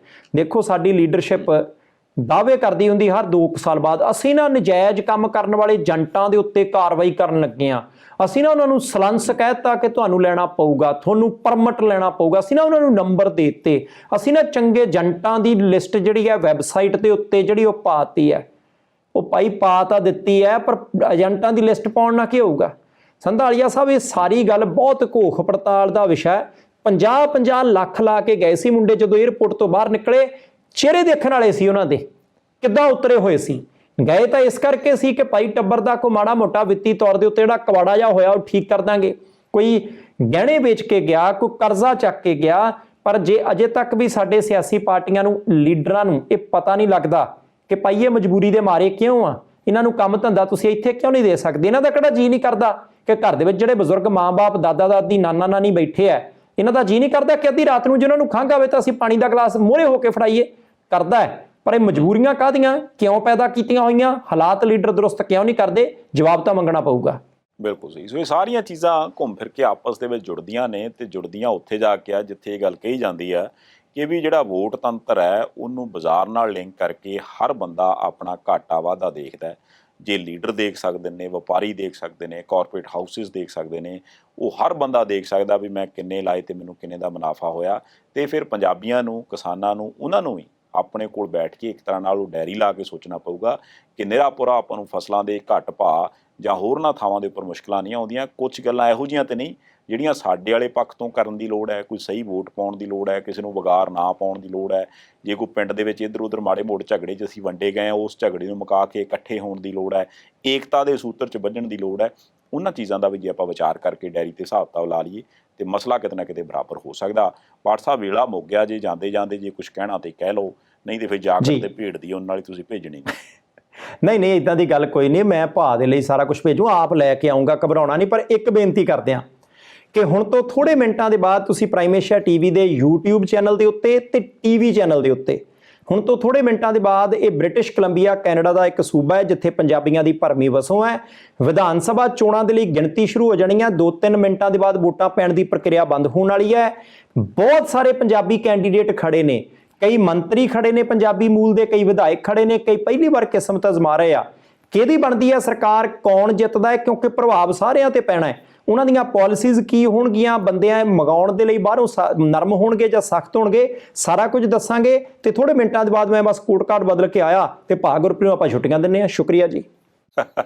ਚਲੋ ਛੁੱਟੀਆਂ ਮੈਨੂੰ ਦੇ ਦਿਓ, ਮੈਂ ਵੀ ਦੇਖ ਲਵਾਂਗਾ ਤੁਹਾਡੇ ਇਸ ਪ੍ਰੋਗਰਾਮ ਨੂੰ ਤੇ ਜਾਣਾਂਗੇ ਵੀ ਉਧਰ ਦੇ ਰਿਜ਼ਲਟ ਕਿਵੇਂ ਦੇ ਹੁੰਦੇ ਆ, ਕਿਉਂਕਿ ਚੀਜ਼ਾਂ ਬੜੀਆਂ ਨਿਵੇਕਲੀਆਂ ਜਿਹੀਆਂ ਪਤਾ ਲੱਗਦੀਆਂ। ਅਸੀਂ ਵੀ ਆਸ ਕਰਦੇ ਹਾਂ ਵੀ ਸਾਡੇ ਵੀ ਇੱਥੇ ਕਿਤੇ ਇੰਨਾ ਕੁ ਪਾਰਦਰਸ਼ੀ ਕੰਮ ਹੋ ਜੇ ਕਿ 4 ਦਿਨ ਬਕਸਾ ਪਿਆ ਰਵੇ, ਲੋਕ ਆਪਣੀ ਵੋਟ ਪਾ ਕੇ ਤੇ ਉੱਥੇ ਚਲੇ ਜਾਣ ਤੇ ਕੋਈ ਉਸ ਬਕਸੇ ਨੂੰ ਚੱਕ ਹੀ ਨਾ ਖੜੇ। ਚਲੋ ਬਾਠ ਸਾਹਿਬ ਬਹੁਤ ਧੰਨਵਾਦ ਤੁਹਾਡਾ ਵੀ, ਤੇ ਇਸ ਦੇ ਨਾਲ ਇਸ ਪ੍ਰੋਗਰਾਮ ਨੂੰ ਅਸੀਂ ਸਮਾਪਤ ਕਰਦੇ ਹਾਂ। ਦੇਖਦੇ ਰਹਿਣਾ ਪ੍ਰਾਈਮ ਏਸ਼ੀਆ ਟੀਵੀ, ਤੁਹਾਡਾ ਆਪਣਾ ਤੁਹਾਡੇ ਲਈ।